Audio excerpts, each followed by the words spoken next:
I'm not interested in photo ops. Without the right accessories, any guy can be off the mark. Whether you've invested thousands in your arsenal or you own a single trusted firearm, a visit to AROutfitting.com is in order.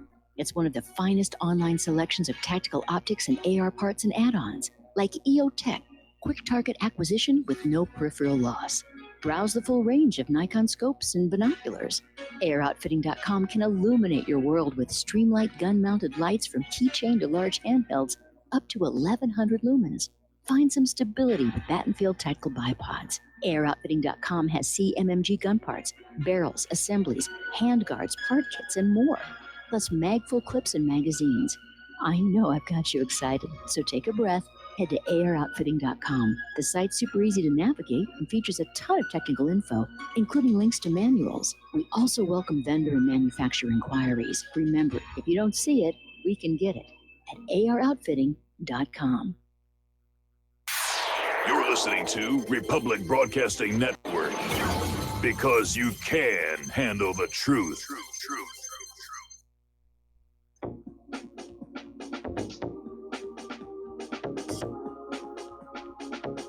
What really happened with your host, Mike Rivero, because World War III is a really bad idea. Here is your host, Michael Rivero. And aloha, America. Welcome to our show today. It's Tuesday, July 3rd, 2018. Tomorrow is Independence Day. Can't wait to see the fireworks. I love fireworks. Claire's a little less enthusiastic about them than I am here. We have a lot of stuff to talk about today. The phone lines are open, 800-313-9443. Mike is in our control room, ready to answer the phone and put you on the air with your comments and questions. So a couple of program notes on our Thursday show. Daisy Luther from The Organic Prepper is going to be our third-hour guest. And then the following Wednesday, we're going to have Robert Beardsley, who has some information about that bizarre law for eavesdropping, under which they just charged this teenage kid with a felony. So we're going to be talking a lot about that as well. 30 years ago today, the United States shot down an Iranian passenger plane, killing all 290 people on board. It was Iran Air Flight 655. And basically, well, initially they came on out. They were attacking. How do you attack with a passenger plane? Well, it turned out this is one of the many glitches in the Aegis networked radar system, because it assigned the same target identifying number to two different radar tracks. And one was the Iranian Airbus, and the other was an Iranian F-14 on a training mission much further away. And the Aegis system blended the two, and it did present to the consoles on the Aegis ship like there was an Iranian F-14 that was coming toward them. And it was a horrible, horrible goof. But have you noticed how that never gets mentioned in all the talk about Iran this and Iran that, and Iran is doing all these bad things? Well, the U.S. has done some bad things to Iran as well. This Airbus being one of them, overthrowing the government of Mohammad Mossadegh and imposing the Shah. That was another. All right, so I'm going to mix things up here a little bit and go in a somewhat different order than I normally do. Trump's approval rating is improving, and it looks like the Democrats' efforts to turn the border issue against Trump have backfired, because apparently Hispanic Americans, legal citizen Hispanic Americans, are all in favor of closing down the border. And I can imagine that probably many of these illegals are seeking shelter in the Hispanic communities, where they're going to prove to be a burden. So President Trump's approval rating has seen an uptick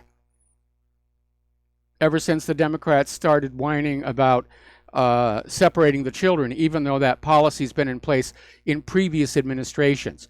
I think they were just trying to do it to distract from the Inspector General's report, but it's backfired on them now. Another poll is showing the majority of Americans want Trump to pick his next Supreme Court justice to replace Justice Kennedy before the midterms on November 6th. And I think that would be a very good idea on the off chance that the Democrats are going to steal the Senate. But among Republicans, 85% said the Senate's vote on the nominee should take place before November 6th. Independents, 61%. And Democrats, kind of half and half. So they're not looking forward to the next Supreme Court judge. They're very concerned that a very young, very conservative judge will reshape the court for decades to come. And they're planning on making a big stink on Roe versus Wade, although Trump is saying he does not plan on bringing the topic up when he interviews the potential nominees, which I understand now the list is actually down to 6. Started at 25, it's down to 6. So we'll see what's going to happen with that. Apparently, another White House change of staff. White House Chief of Staff John Kelly is planning that he is going to leave the White House, that he doesn't intend to stay in the role beyond the one-year anniversary of his coming on board, which is the end of this month. So they're going to be looking for a new Chief of Staff. And I hope Trump chooses wisely. He's got to get some of his own people in there. Now, Maxine Waters is out there, and she's thrashing around trying to deal with this mess that she made with a call to violence to be directed against conservatives. And apparently some threats came back to her, little taste of her own medicine there. And at one point, it looked like she might back down, but now she's going the other way. And she's saying she's done with nice guy politics. And it's a very alarming situation when you have one of the two political parties openly talking about civil unrest. And we're seeing all these progressive leaders are urging their followers to rise up and prepare for a summer of rage. All right, we're going to do a shout out now to our on-air affiliates who are just now rejoining the network, and we are going to take a phone call from Joe in Tennessee. Aloha, Joe. Welcome to the show. What's on your mind?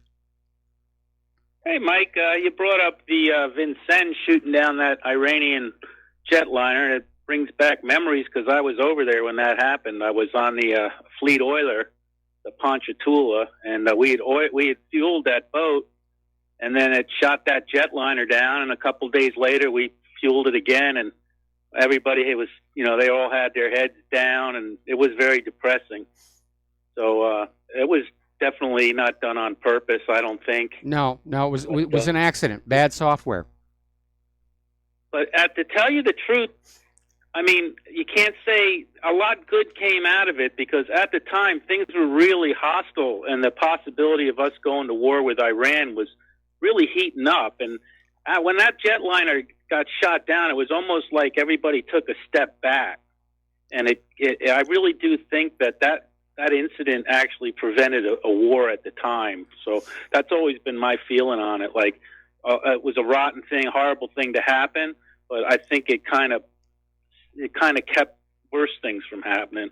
The other thing I wanted to bring up, I looked into this other conservative they want to put on the court, this Brett Kavanaugh. Yeah. And I thought you'd be interested to know that he was in charge of the Vince Foster investigation. Oh, I'd forgotten that. Yeah, and this is the same guy. He supposedly was like intimidating a witness, the guy that saw them either moving bodies or those people by his car. And I just, after learning that, I'm like really rooting for that Notre Dame lady, Barrett. And I just thought that you'd like to know that because I know Vince Foster's a big issue with you, as it is with most people that care, but you in particular. Well, and, it was basically the incident that launched my, if you'll call it, a career as a truth activist and radio broadcaster. And again, back then I was very naive. I just thought, I'll just turn over this evidence I've uncovered. The authorities will do their proper job and somebody will go to jail for murdering the White House deputy counsel. And I got a very quick education on how the government and the FBI really operate. Yeah, it's a shame what happened there, and it's to this day it's just like an injustice that cries out. Yes. And the truth, when it's going to come out. Now, one other thing I wanted to talk to you about, when I used to go to Thailand a lot, and I ran into an Israeli guy there who was brilliant. His name was Francis. He was a conscientious objector, and he used to tell me all about Israel. And he said that the real problem with having peace in Israel and what's going on in Israel isn't really as much the Israelis, it's these rich American billionaire Zionists. He says, like, every American billionaire comes to Israel, they own like one or two puppet politicians that follow them around while they're there. And he says it's kind of like a feedback loop for these guys. They kind of sit in the United States with all their money, they control Israel, and they get the power back, if you know what I mean. Yes. And I just thought I'd throw that over to you to see what you thought about it. I mean, this guy was honest. I know he believed it. And I mean, it's like Netanyahu. I mean, I'm these guys like Adelson and these big rich, Zionist Americans, the developers and all that, Silverstein types. They all have like their puppet Israeli politicians. So I wonder how much of like the fanaticism and the meanness, the mean-spiritedness of the Israelis comes from these American Zionists more than the Israelis themselves. And he really believed that the big problem with Israel was the American influence over there. Well, we got the same problem in reverse because a big part of what's gone wrong in the United States is the Israeli interference. Well, that's my point about the feedback loop. Is it really Israeli interference, or is it American Zionists through Israel influencing the United States? And so I think that if I was a Palestinian, the way I would try to come up with a way to try to get some victories is, one is to be more Gandhi-esque and peaceful protesting, and two is to go through boycotts, not of Israeli products, but as American Zionist businessmen products, because those are the people that are really behind the curtain running the show in Israel and Israel foreign policy. And they're just sitting back, not feeling any kind of anything from this. So I think that maybe that would be tactically a move that they could do, is expose who's really calling the shots and make them pay a financial price for it. That might be one way to do it, although when you're dealing with billionaires whose fortunes are based on things like real estate, it's very hard to boycott them. But I'm sure the corruption is flowing in both directions. And, of course, people like Sheldon Adelson don't need to go through Israel to influence our government. I mean, Sheldon Adelson has the ear of Donald Trump, much to the misfortune of the Palestinians and potentially the Iranians as well. Well, that's true, but I'm saying, is it an effective tactic for the resistance for the Palestinians and the other Arab countries might be to not just aim their firepower against Israelis and Israeli corporations, but to the people, like I said, that are behind the scenes pulling the strings. And one thing about my Israeli friend Francis, as a conscientious objector, I asked him about that, and he says it was very interesting because he never really got in any trouble over it. He said they would interview him, and they wanted to find out about him and why he would do it, but they never really punished him. It was just kind of interesting. Well, that's certainly different than they would do it over here in the U.S. I remember all the grief they dumped on Lieutenant Aaron Watada when he said he was not going to return to the war zone because he thought it was a war crime. As far as what's going on with Israel, I don't think the Israeli people have much control over their government, the same as here in the United States, where we're basically disenfranchised by a very dishonest election system. And we really are dealing with just those few people at the very top of the power structure who are setting the moral tone, if you will, for what's going on. Well, let's hope something can change over there. It's very disturbing. Yeah, it really is. I mean, the Palestinians have tried the Gandhi approach. They're protesting peacefully, and the IDF is still shooting them with those butterfly bullets. Well, the problem was, like you said, they used the false flag tactics against them. And by the way, Alex Jones was saying today Trump might start looking into the false flag in 9/11 and start bringing that up, because Mueller was heavily involved in that, and the Bush family and all the neocons are still attacking him. So I don't know how much truth is it, but both Roger Stone and Alex Jones today were saying that the word they're getting is that Trump's going to start opening up the whole 9/11 can of worms, because they want to play I would like rough. to see it happen. I would definitely like to see it happen. What I want to see happen is a full and proper investigation into Hillary Clinton's private email server and that Clinton Foundation, because there's some kind of spy scandal going on inside the Congress. Have you noticed how silent the corporate media remains on the Imran Awan scandal and all of that skullduggery? And Seth Rich, I mean, the whole thing is, but there's, I like to listen to the QAnon stuff, and he's saying there's 40,000 indictments, secret indictments that are just waiting, and it goes all, and the theory is it really goes into all these people and all these scandals, from Seth Rich to MS-13, and so, I mean, I don't know how much truth it's to, but there's been some interesting things with QAnon. One time they asked him to prove he is who he is, and he is connected, and he had Trump say zippity dippity at the Easter Bunny there. I mean, it was odd, but he said he'd get Trump to say zippity, and Trump said zippity like the next day. So I think he's more than one person, but I definitely pay attention to what this guy says. All right. So we'll see. Yeah, I know a lot of people are following along, and my issue is that a lot of what he comes out with is really too vague. There's not enough meat there, and it's more inference and dropping hints. Anyway, Joe, we're going to let you go and move on to our next caller, Steve Elkins. Aloha. Welcome to the show. What's on your mind? Mike, if you can say, I'm just kind of curious. I just got done watching the other day Julia Roberts and the Pelican Brief, which reminded me of your situation. You came up with a very good theory of what happened with Vincent Foster. Did you ever get a visit from any government officials on what you acknowledged and you found out? Nope.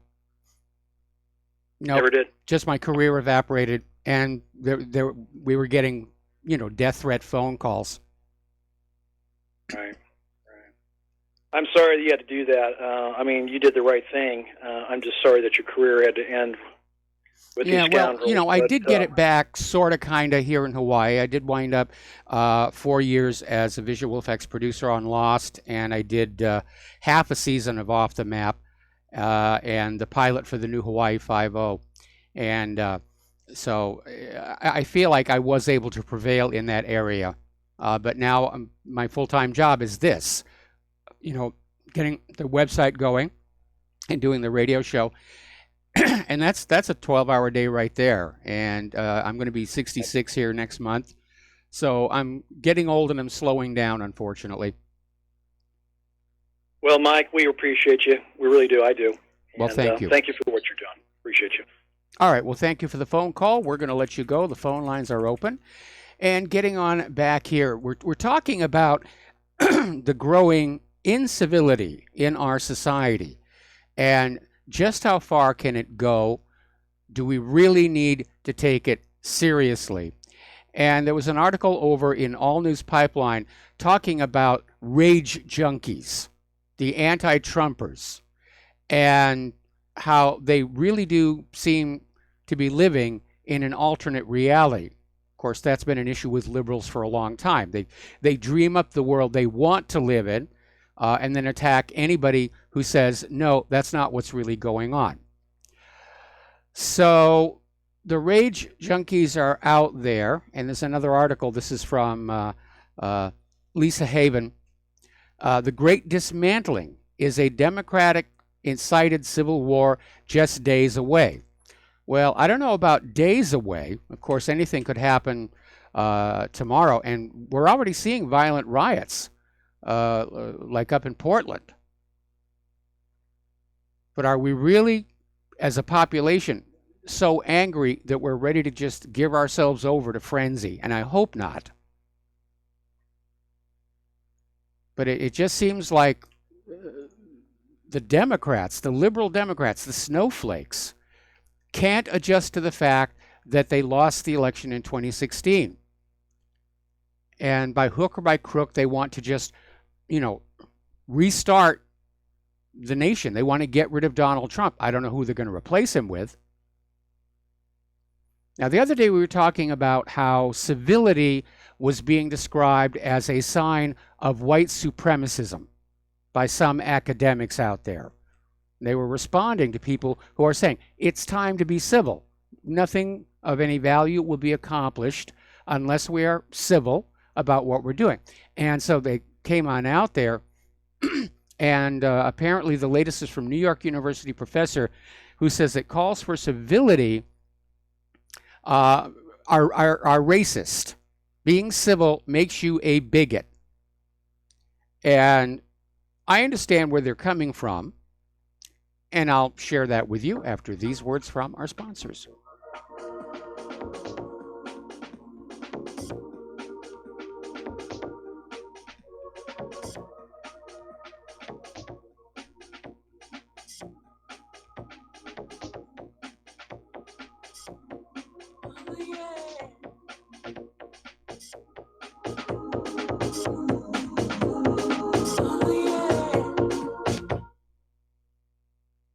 Corporate media dominates the American opinion. Finding independent voices that counter this avalanche is becoming increasingly difficult. With the endless corruption running rampant throughout our government, independent voices are needed more than ever to battle the offensive against our freedoms and liberties. As a listener of RBN, no one understands this concept better than you.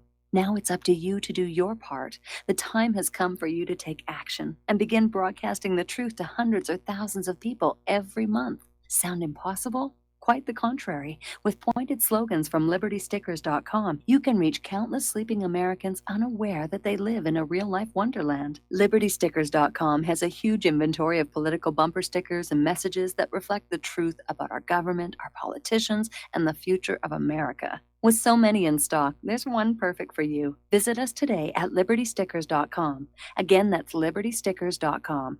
Do your part. Your voice is important. Let it be heard.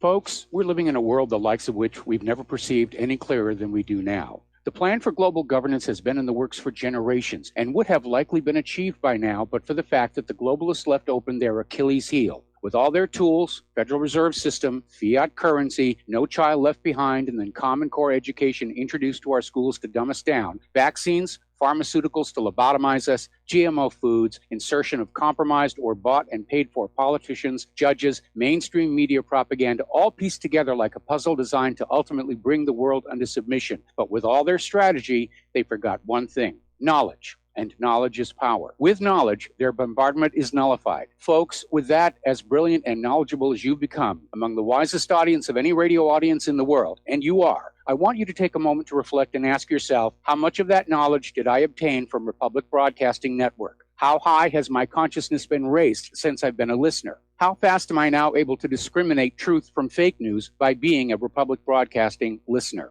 How clear am I now able to see the world since I've been listening to RBN? Ask yourselves those questions, folks. Then ask yourself, what is that knowledge worth to me? Like my morning coffee, how would I survive without it? A voice of truth in a sea of lies. Do we not all need to make sure it survives? Like public broadcasting, we are now finding we can only survive with listener support. Censorship, advertisers being attacked, truth itself being attacked. It's the only way through this. We at Republic Broadcasting humbly ask you to become a supporter. Look at your budget and make a determination of what Republic Broadcasting is worth to you and what you can afford on a monthly basis. Go to republicbroadcasting.org and pledge 20, 30, 40, 50, if possible, 100 a month or more if it's affordable. Click the donate button and become a regular monthly donor. Assure both us and yourself that Republic Broadcasting truth will continue to flow like that morning coffee. The network thanks you. When all this twisted steel was swept away, did these remaining holes reveal what's really And aloha, America. Welcome back to our show here. And we're talking about civility in political discourse. And why would anybody want to be uncivil? Why would somebody like a Maxine Waters, come on out and just say it's time to push and shove. Well, it's when you don't dare risk a civil environment where people are just talking about the issues. Because going into the November midterms, both parties have got a serious problem. They don't want to talk about the economy because it's in terrible shape. They certainly don't want to talk about the wars because they have become very unpopular. They don't want to talk about the crumbling infrastructure. And so they're looking for issues that they can sway the voters with. And the Democrats have been playing identity politics and victimology, and they've burned it out. They don't have anything left. It's falling on deaf ears. I mean, the polls are showing people are turning away from the Democratic Party because they're just fed up with all this constant screeching. And that's why they're saying it's time to get physically confrontational. They don't have anything else. And so you're going to have these academics out there saying that civility is racist, it's white supremacist. You know, we're not going to be civil because, you know, we're not racist and we're not white supremacists. Now, Maxine Waters is basically slamming her own party because a lot of Democrats have come on out basically saying that she did cross a line there, talking about getting in the face of conservatives. And this end justifies the means approach to social justice warrior violence. So now she's criticizing her own party. Meanwhile, there's a new hashtag out there that you probably ought to be paying attention to, and it's hashtag walk away. And it's a movement. It is gaining momentum.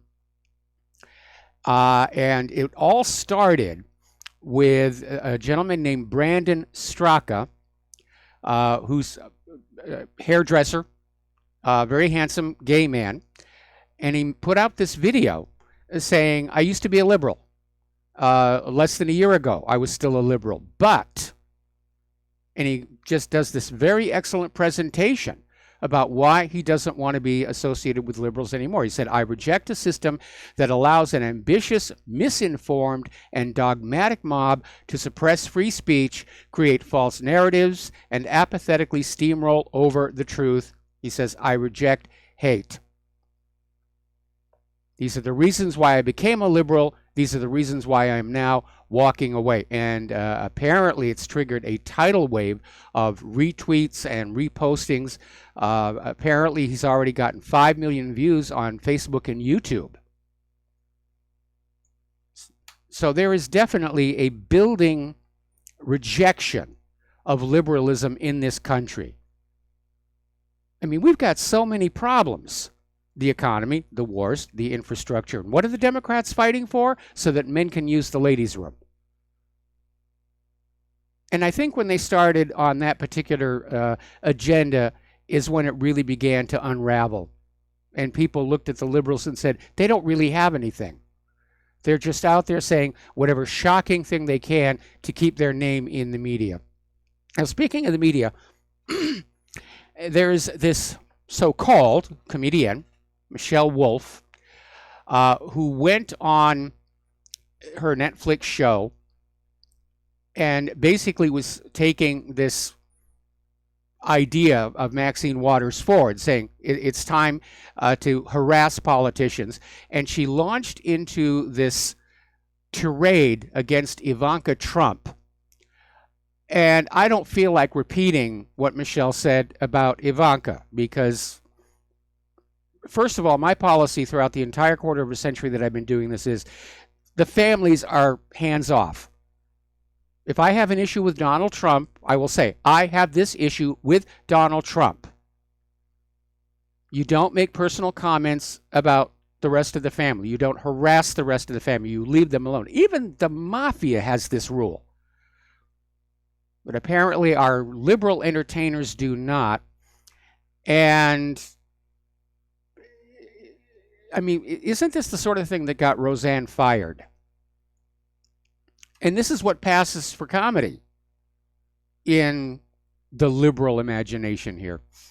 Now, everyone gets their 15 minutes of fame, and it looks like David Hogg may have had his. As you know, he recently launched a campaign to boycott Laura Ingraham, get people to turn off of her show, because Laura has an AK-47 or some such nonsense as that. And it didn't work. She just had her highest rated month ever. So, David, you've had your time in the sun, and now it's time to just sort of fade away here. Getting on back to what I was mentioning to that caller, another article. Why is the Democrats' bizarre Awan brothers scandal being ignored? All right, we're going to take another break for commercials, and we will be right back.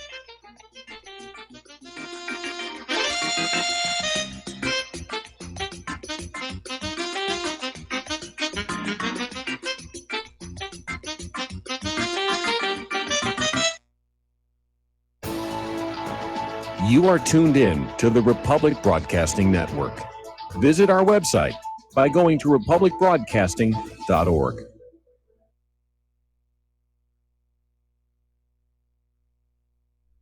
Homeowners, if your lender has gone out of business or sold your transaction to another lender or servicer, you may be the victim of a wrongful foreclosure resulting in the loss of your home. If you've already lost your home, are in foreclosure, or even in good standing, you can challenge the mortgage transaction's illegal issue and your property can be restored to you, and your foreclosure can be stopped or reversed and the mortgage transaction declared unenforceable. State laws, U.S. title codes, the Uniform Commercial Codes, and U.S. Supreme Court rulings have upheld that defective mortgage documentations can reverse or stop foreclosures and enforce property title claims in favor of the homeowner. We are having successes in stopping the process of foreclosure, the enforcement of the foreclosure judgments, the sale of property, and evictions after the sale. We are not attorneys, and we don't give legal advice. We are a professional team of legal researchers, providing forensic mortgage audits and expert witnesses. We have the knowledge to produce the evidence and enforce laws regarding your legal issues. We've been in business for 12 years without a complaint. Consultations are free, and we provide a free title search to confirm if your mortgage has legal defects. Please call 855-253-3748. 855, 2, keep it today. Did you know that neither the American Medical Association nor the American Bar Association were established to benefit the American people? Have you recognized that in our country, healthcare has little to do with health, and that our court system has nothing to do with justice? The priests of both medicine and law have been incentivized to implement a dark agenda on behalf of the Bilderbergers and their ilk. To protect ourselves and our progeny, we need to take a much closer look at how these two giant industries really work. Join me, Al Whitney, on In Defense of Humanity, Saturdays at 7 p.m. Central, as we expose the matrix and learn how not to consent to our own destruction. Without the right accessories, any guy can be off the mark. Whether you've invested thousands in your arsenal or you own a single trusted firearm, a visit to AROutfitting.com is in order. It's one of the finest online selections of tactical optics and AR parts and add-ons, like EOTech, quick target acquisition with no peripheral loss. Browse the full range of Nikon scopes and binoculars. AROutfitting.com can illuminate your world with Streamlight gun-mounted lights from keychain to large handhelds, up to 1,100 lumens. Find some stability with Battenfield tactical bipods. AirOutfitting.com has CMMG gun parts, barrels, assemblies, handguards, part kits, and more. Plus mag-full clips and magazines. I know I've got you excited, so take a breath. Head to AirOutfitting.com. The site's super easy to navigate and features a ton of technical info, including links to manuals. We also welcome vendor and manufacturer inquiries. Remember, if you don't see it, we can get it at AROutfitting.com. We the people, in order to form a more perfect union, establish justice, ensure domestic tranquility, provide for the common defense, promote the general welfare, and secure the blessings of liberty. And aloha, America. Welcome back to our show. And interestingly enough, we were just talking about the Awan brothers, And somebody just sent me this story out of Breitbart, where apparently the Department of Justice, Sessions Department of Justice, has arranged a plea deal for Imran Awan that includes a statement saying that the federal government found no evidence that Awan violated federal law with respect to House computer systems. And they literally have it in there saying the government has found no evidence that your client illegally removed House data from the House network or from House members' offices, stole the House Democratic Caucus server, stole or destroyed House information technology equipment, and so forth and so on. This is a cover-up. Because remember, the reason Imran Awan was outed was a neighbor at his home saw trash cans full of hard drives and other components with stickers on them saying property of the U.S. government. And so the plea deal is they're going to let him off on everything except a violation of Title 18, Section 1014, and they're already saying it's going to be a slap on the wrist for the punishment. And by the way, they're also dropping all charges against Imran Awan's wife. So it's another cover-up. There's something big and nasty behind all of this, and it centers, I think, on Hillary's email server. Okay, let's take a phone call. Peter in Los Angeles, aloha. Welcome to the show. What's on your mind? Well, Mike, that's the way it works. I mean, I think I saw an article on your website today that was talking about how for the Imran Awan thing, they never even the server was replaced. They never even looked at the server, just like they never looked at the Democratic Party server when they were claiming it was hacked by the Russians. It's just a complete cover-up. It's a farce. Yes. It's a farce. But Mike, listen, I know I may have mentioned before, but like my wife is black. The two people I love most in my life, my daughter and my wife, they're classified as black. And so I fight these culture wars all the time. And it's amazing to me how people will come on over like. And everything is white supremacist. And my nephew came over, dropped something off the other day. He graduated from Cornell a year ago. He's an Ivy League guy, and everything to him is white supremacist. And Trump's a racist, and he's bringing on all this stuff. And I'm going, can you send me what you're talking about, and I'll look at it. But I don't see it. But it's all everything is. I watched the L.A. City Council today. By the way, they're going to tear down the old Parker Center.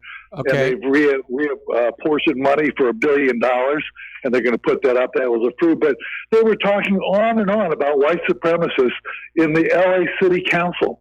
It's just, that's the thing. And it's the excuse for everything, and it's the excuse to remove the status quo,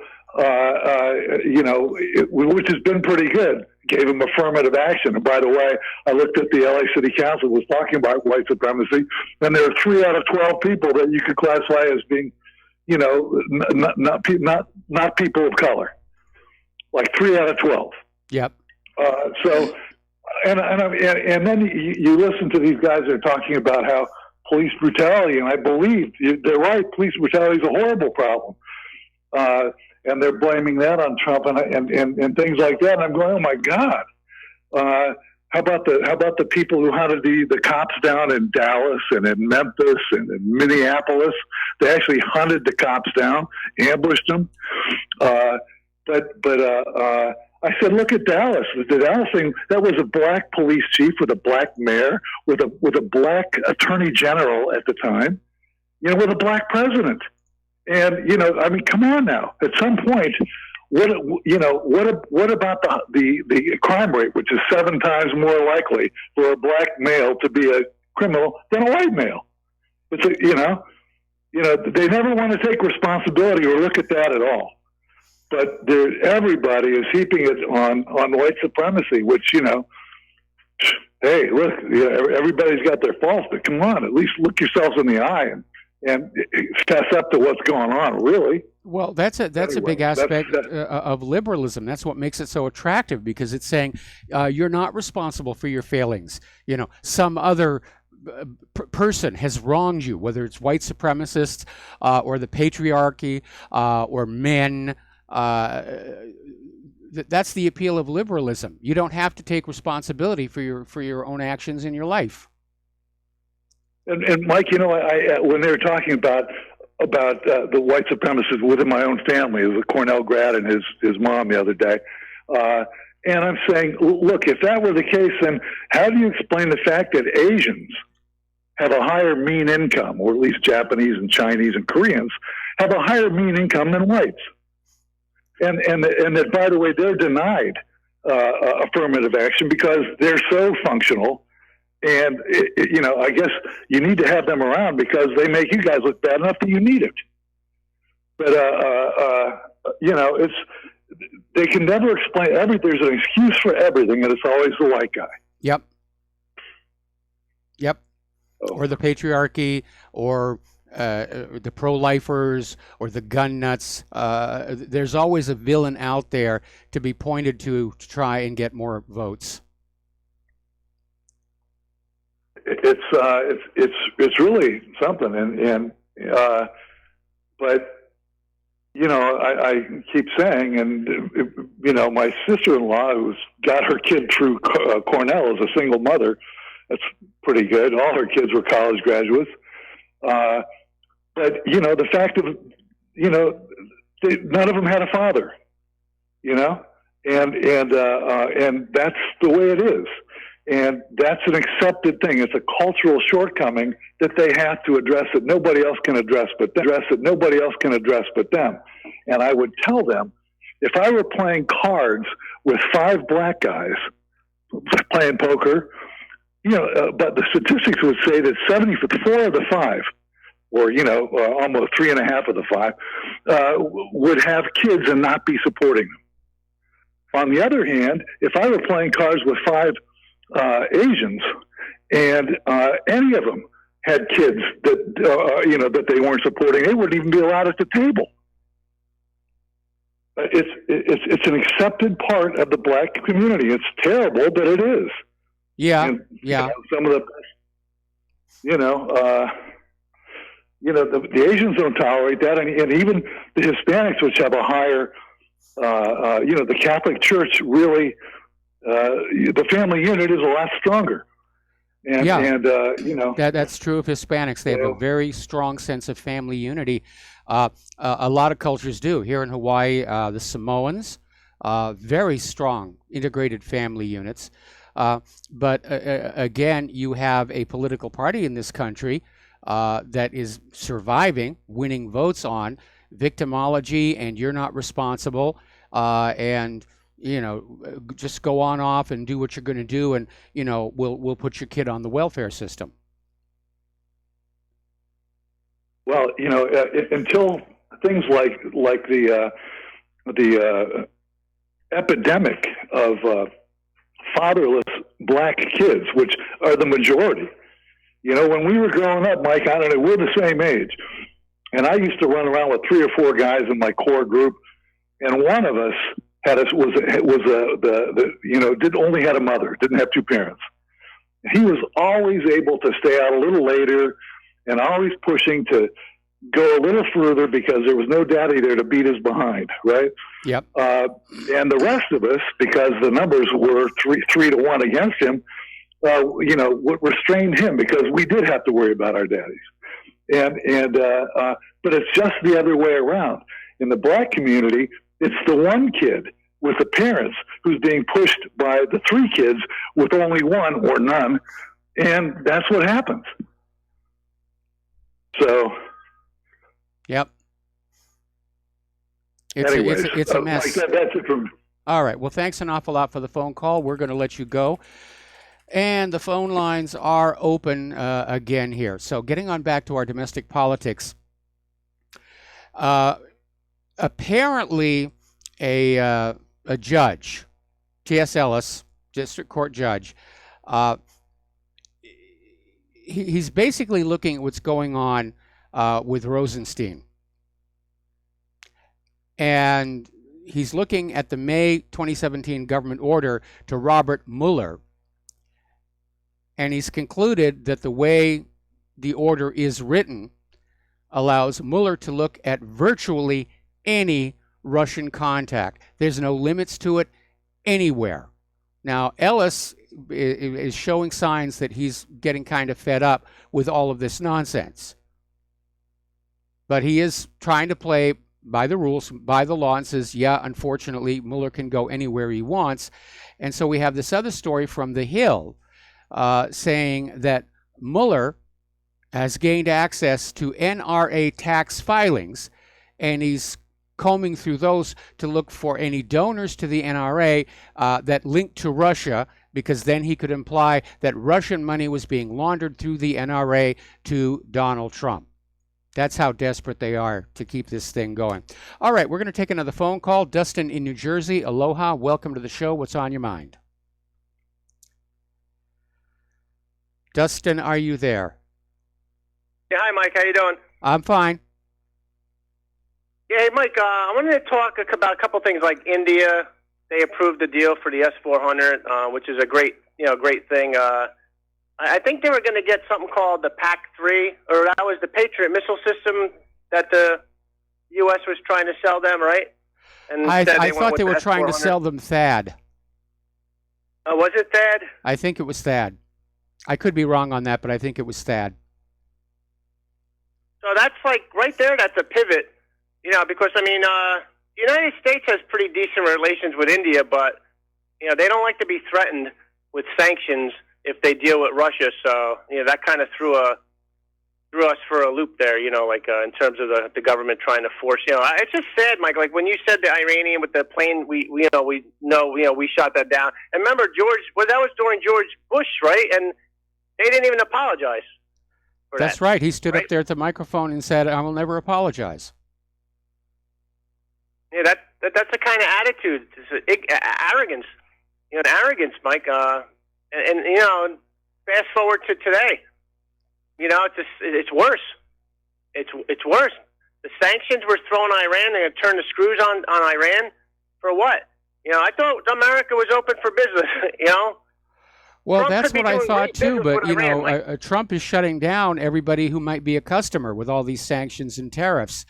So far from America being open for business, it looks like he's hanging up a sign saying, going out of business sale.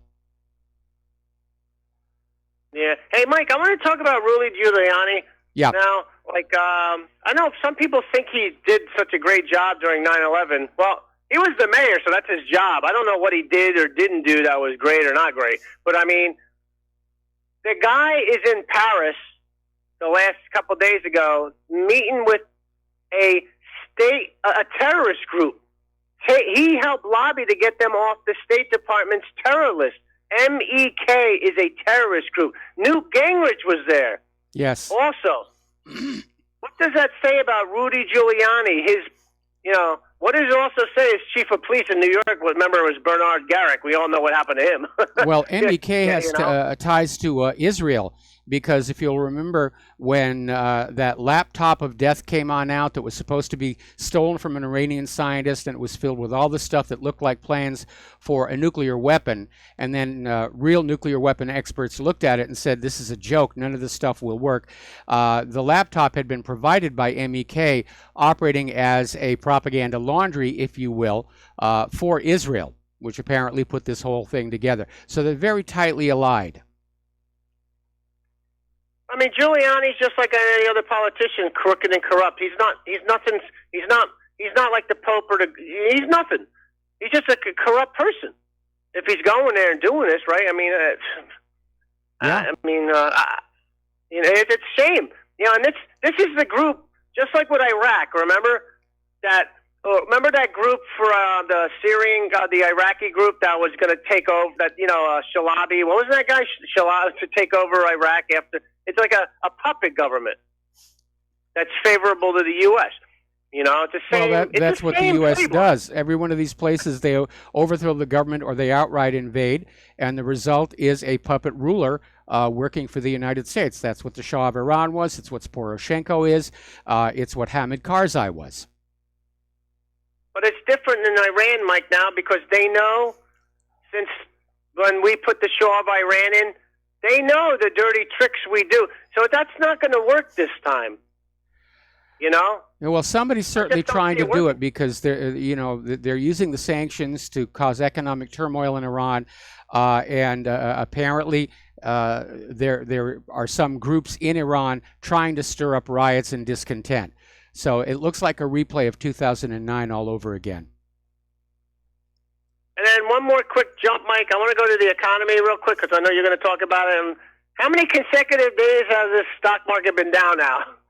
It's been up. It's been a while. I mean, if you go back and you look like over the last month, you'll see it was high, and it's just way down. It's a lot of volatility, a lot of chaos, and it ended in the red again today. They closed the market early because tomorrow's a holiday. The Dow ended 132 down.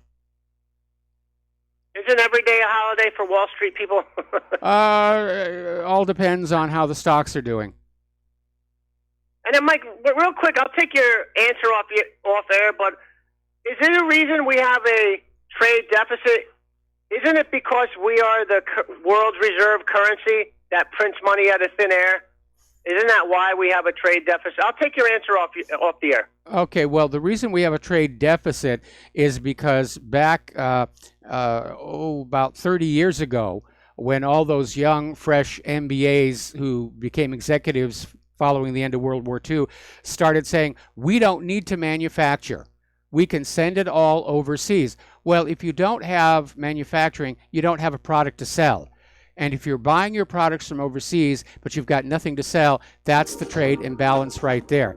And that's just how it works. Anyway, we got to take another break for commercials. Got another caller waiting on the line, and we'll be right back.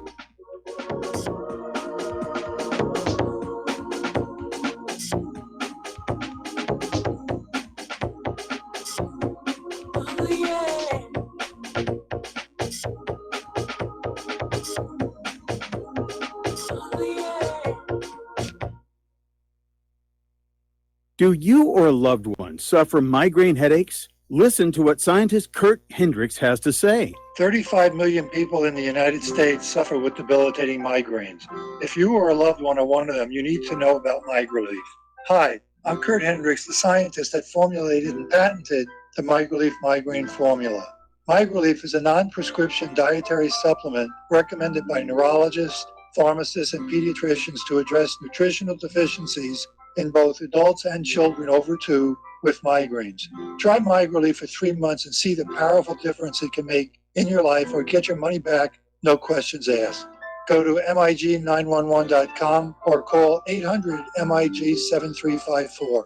You can change your life today. So if you suffer from migraines, don't wait. Call 800-MIG-7354. That's 800-MIG-7354, or visit MIG911.com. Tired of being lied to by mass media? It's growing more and more apparent today that news is received less and less through standard media outlets. Even with a growing audience every day, RBN is beginning to direct more efforts into social media. Social media and the use of the internet is fast becoming the primary source of people for news, regardless of demographic. RBN has set out to provide some of the best news on the internet through republicbroadcasting.org, and also has begun to use the tools to our advantage by way of social media. Republic Broadcasting is now operating a Facebook page to function as yet another avenue to have our collective voice reach new audiences across not only America, but across the globe as well. The Facebook page features not only news, but also an RBN player to listen to our broadcasts. Get involved by visiting facebook.com/Republic Broadcasting and liking our page and share it with your friends and family, because you can handle the truth. Many people write about their experience with Extendivite. Allow me to read you a few from Amazon.com. My wife and I both use Extendivite and are very pleased with the results. It has helped to stabilize our blood pressure and to make both of us feel healthier. good product, and goodbye. So far, so good. I've been taking Extendivite 3 times a day, only a short while now, but already I've noticed the circulation in my hands and feet improving. They tingle. I like the idea of taking something herbal rather than pills. I take Extendivite 3 times a day, every day. I think this supplement has helped with my increased fitness regime and to lower my blood pressure. Tell us your story. Get Extendivite today. Call 1-877-928-8822 or visit heartdrop.com. Extend your life with Extendovite.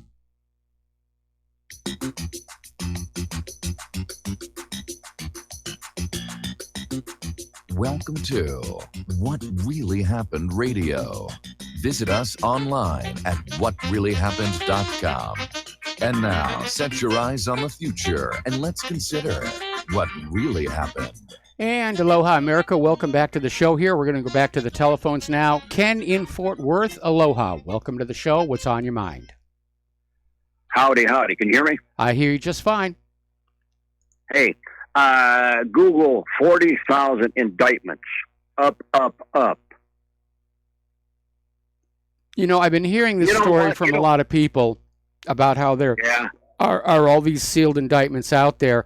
But until they're unsealed, to me, it's a non-story. There's nothing that can be inferred from them. We don't know who the indictments name. And so until they start unsealing them and we find out what's in them, I just don't think it's that big a deal. Okay. Oh, Mad Maxine over there. I think she protests a little too much. I bet she's got one for her over there, too. Well, how would you know that if it's a sealed indictment? I don't know, but she protests too much, don't she? She definitely does. And she stepped over a line, and now, she's trying to tough it on out and say no more nice guy, like she was ever nice to begin with. That's a good point. Hey, I'm going to give you one last item. Tesla cars, they said they're building them in a tent outside. They got a waiting list of 420,000. Well, they're nice cars. I mean, I've seen them. I haven't seen the Model 3. I saw the Model 1, which was the very first one, the really expensive one. The Model 3 is supposed to make Teslas affordable to ordinary people, and I can understand why people want to get them. I just hope that in this rush to meet their production goals, they don't make mistakes that could compromise the safety of the car and its passengers, because we've seen that happen with car companies before. But I do think electric is the wave of the future, that petrol heads are an endangered species. The only part missing, though, is how to generate the electricity without putting the same carbon emissions and pollution back into the atmosphere. And what's funny, I saw one of these cars the other day, and it actually had a logo down the side of the car, 0 emissions. No, that's not true. Whatever's generating that electricity for that car is putting out emissions. They're just coming out in a different place.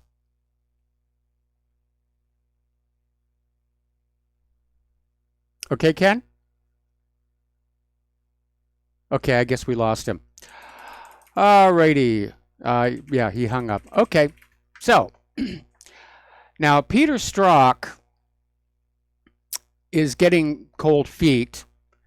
He had been testifying closed door with the House Judiciary Committee, and he's been asked to come back on July 10th, but Peter Strzok's attorney is saying Peter may decline. The lawyer is saying that the sense they're getting is that the House Judiciary Committee is trying to set up a perjury trap.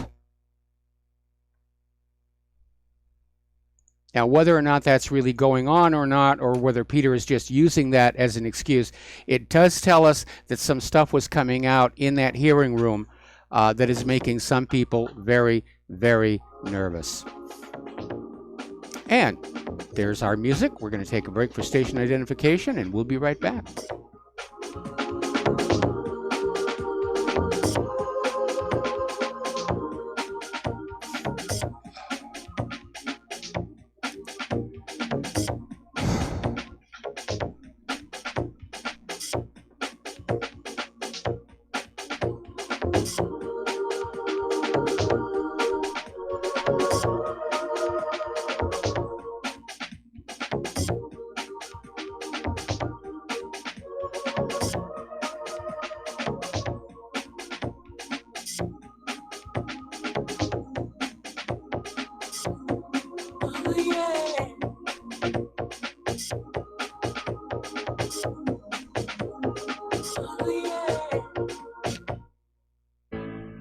Do you or someone you know suffer from chest pain, blood pressure, cholesterol, or irregular heartbeat?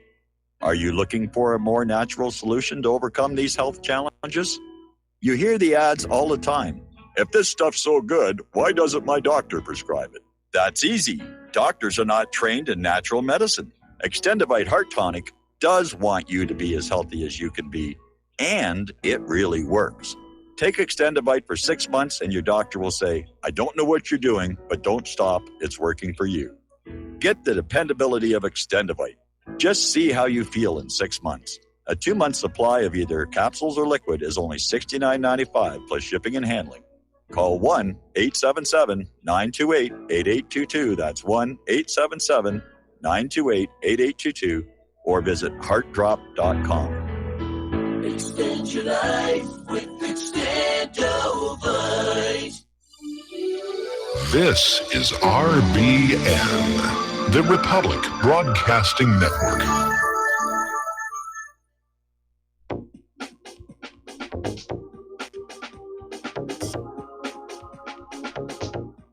What really happened with your host, Mike Rivero. You're listening to the Republic Broadcasting Network, where you'll find out what the Fukushima's going on. And aloha, America. Welcome back to our show, hour number 2. The phone lines are open, 800-313-9443.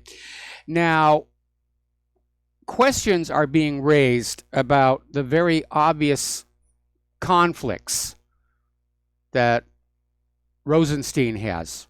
Deputy Attorney General Rod Rosenstein, and he's out there trying to sound confident and he can do his job. But a lot of people aren't really sure. And they're saying that his conflicts actually undermine the legitimacy of Robert Mueller's investigation. Well, there's a lot of reasons to consider Mueller's investigation illegitimate. For one thing, it was formed without a prior Department of Justice investigation, which is required by the special counsel law. And as we mentioned before, Rosenstein just gave Mueller a fishing license. Go anywhere, look at anything, just find us something. That, I think, calls it into question. And of course, Rosenstein's connections with the Democrats, he's not fair, he's not impartial. Now, as you know, we're coming up here on the trial for Paul Manafort. And apparently Paul Manafort's lawyers want to know where the jurors get their news. They're starting to go through the jury selection process, how they vote, what they know about Manafort, who's facing charges of bank fraud and filing false tax returns. And these questions have been submitted to U.S. District Judge T.S. Ellis III on Monday in advance of Manafort's Alexandria Federal Court trial set to start July 25th. Now, he's accused of concealing income from years of work done to benefit now former Ukrainian President Viktor Yanukovych.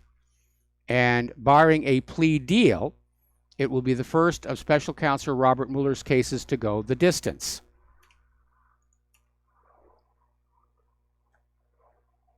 So what does this have to do with collusion between Donald Trump and Russia?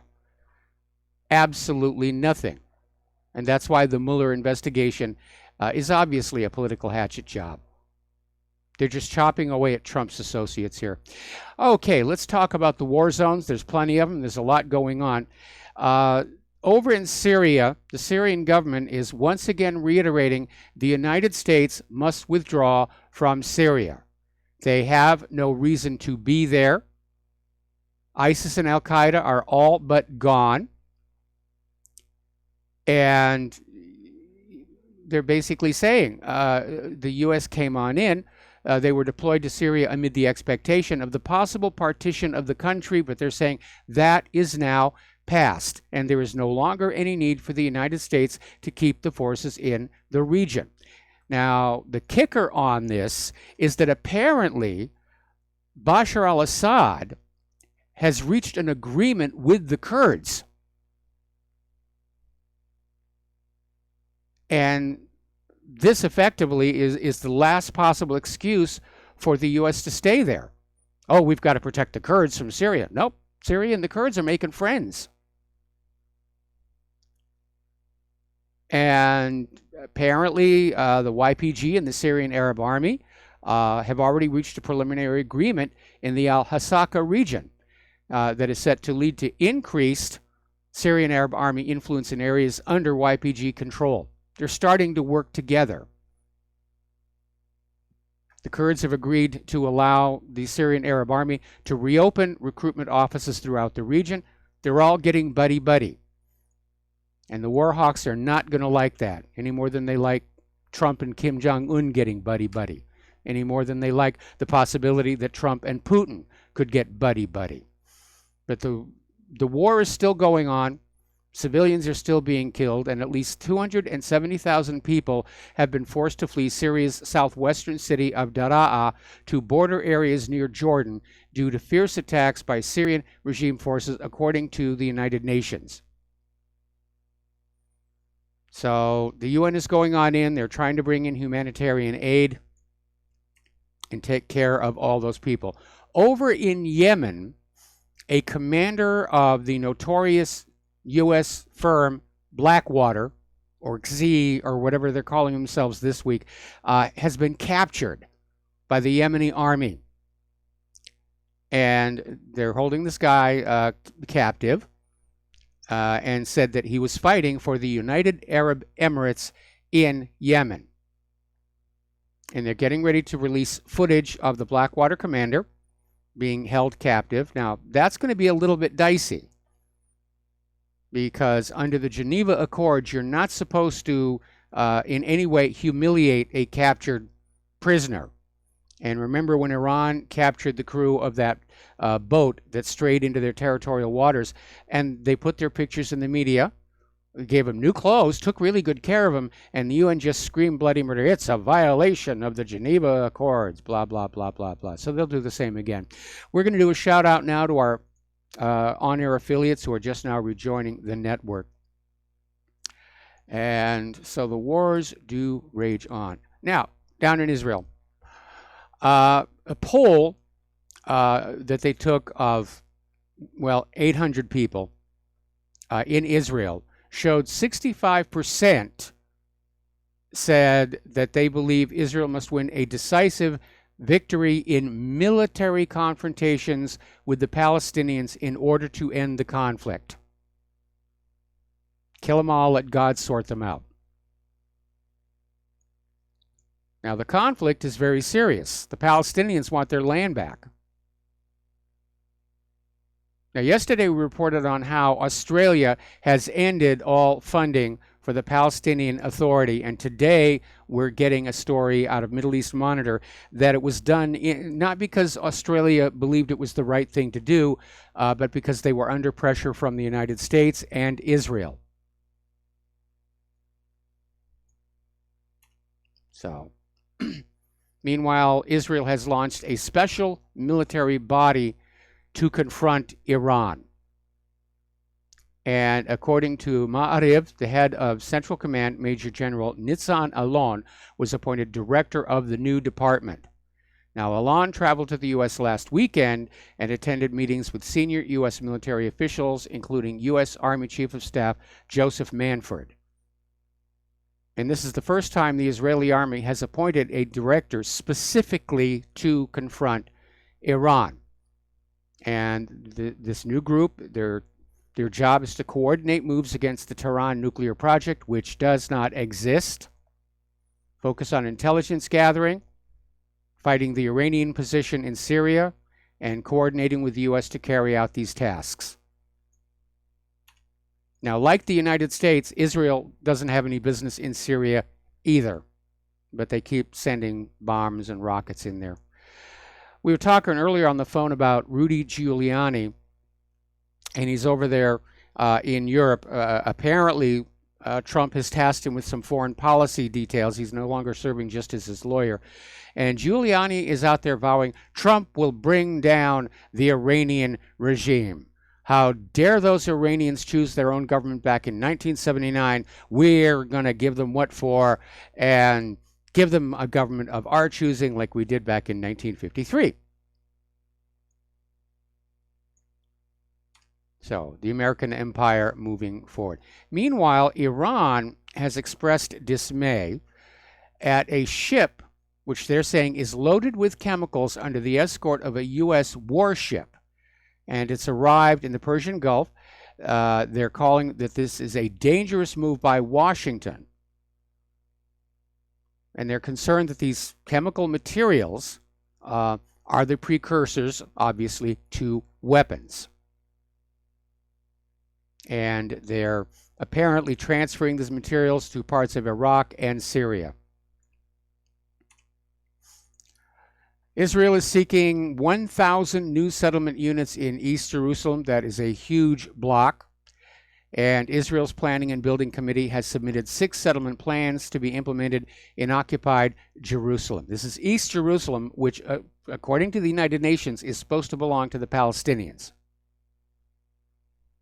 But what Israel wants to do is extend the Pisgat Zaiv settlement east of occupied Jerusalem. And they're saying that, yeah, it's the largest of its kind to be implemented in occupied Jerusalem over the past 2 years. Now, there are 700,000 Israeli settlers living in West Bank settlements. And according to international law, all Israeli settlements in the West Bank, including those in East Jerusalem, are illegal. But if you tell Israel that, they scream that you're an anti-Semite and a Jew hater. Apparently, settlers are continuing to intrude into the Al-Aqsa Mosque and behave in a very impolite manner. And it looks like they are trying to provoke a reaction that could be used as a justification for yet another attack into Gaza. Because they're doing this over and over and over again, along with the continued shooting of unarmed protesters down at the fence. Now, here's an interesting little development. Deputy Health Minister Yaakov Litzman also heads the United Torah Judaism Party. This is ultra-Orthodox Judaism. And up until recently, the ultra-Orthodox, because their version of Judaism forbids war, they were not subject to the Israeli military conscription laws. Well, the Knesset is saying everybody has to be subject to enlistment. There shouldn't be any favors.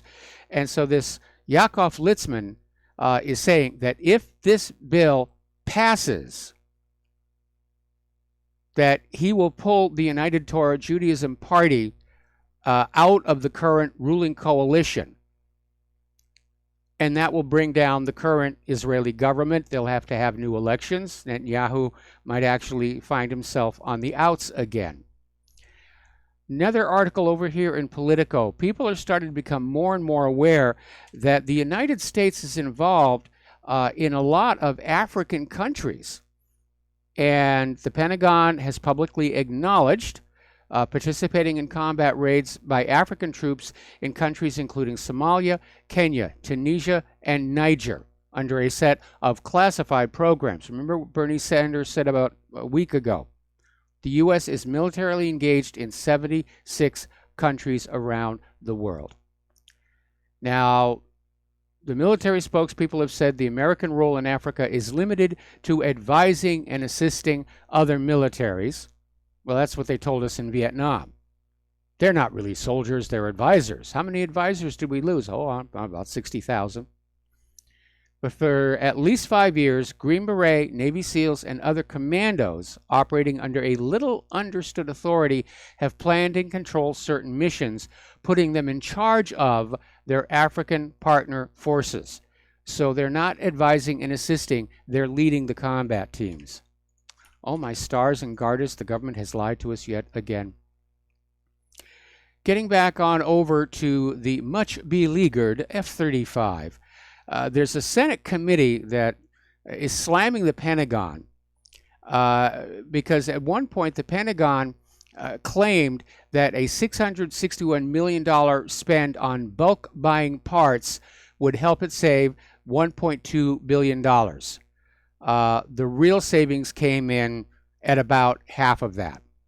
And so the Senate Appropriations Committee, which has recently greenlighted a boost in spending for the F-35 program, despite all the delays and cost overruns, raised the issue last week, saying that the Pentagon had greatly exaggerated the economic effect from its attempt to cut the F-35 program costs. More mismanagement here. And other lawmakers are looking at another issue regarding the C-135 reconnaissance aircraft. Now, they're breaking down a lot. Now, they are very old. They're all more than 50 years old, but they supposedly were being maintained all this time. And they're meant to carry out missions from operating bases in England, Greece, Japan, and Qatar.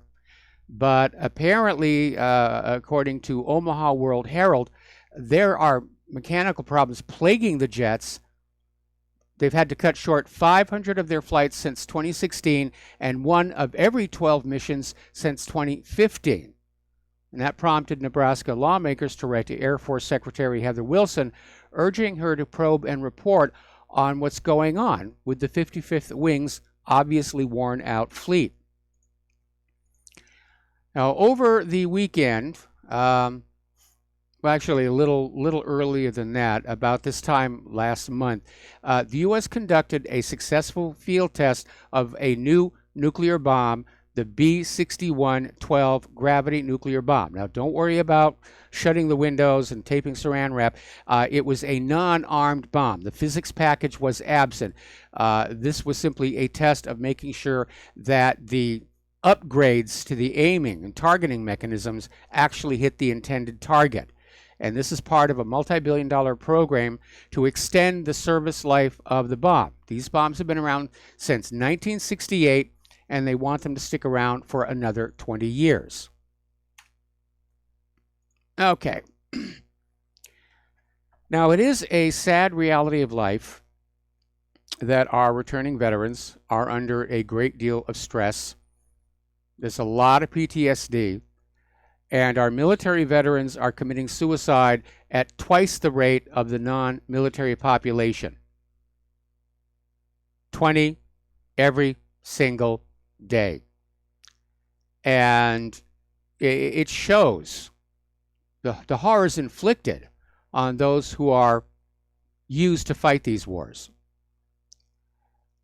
What's really interesting, though, is that the Pentagon's entertainment liaison offices have been carrying out a program on TV shows and documentaries even, trying to downplay the problem of PTSD and suicide. They don't want you to know. They don't want potential recruits to know.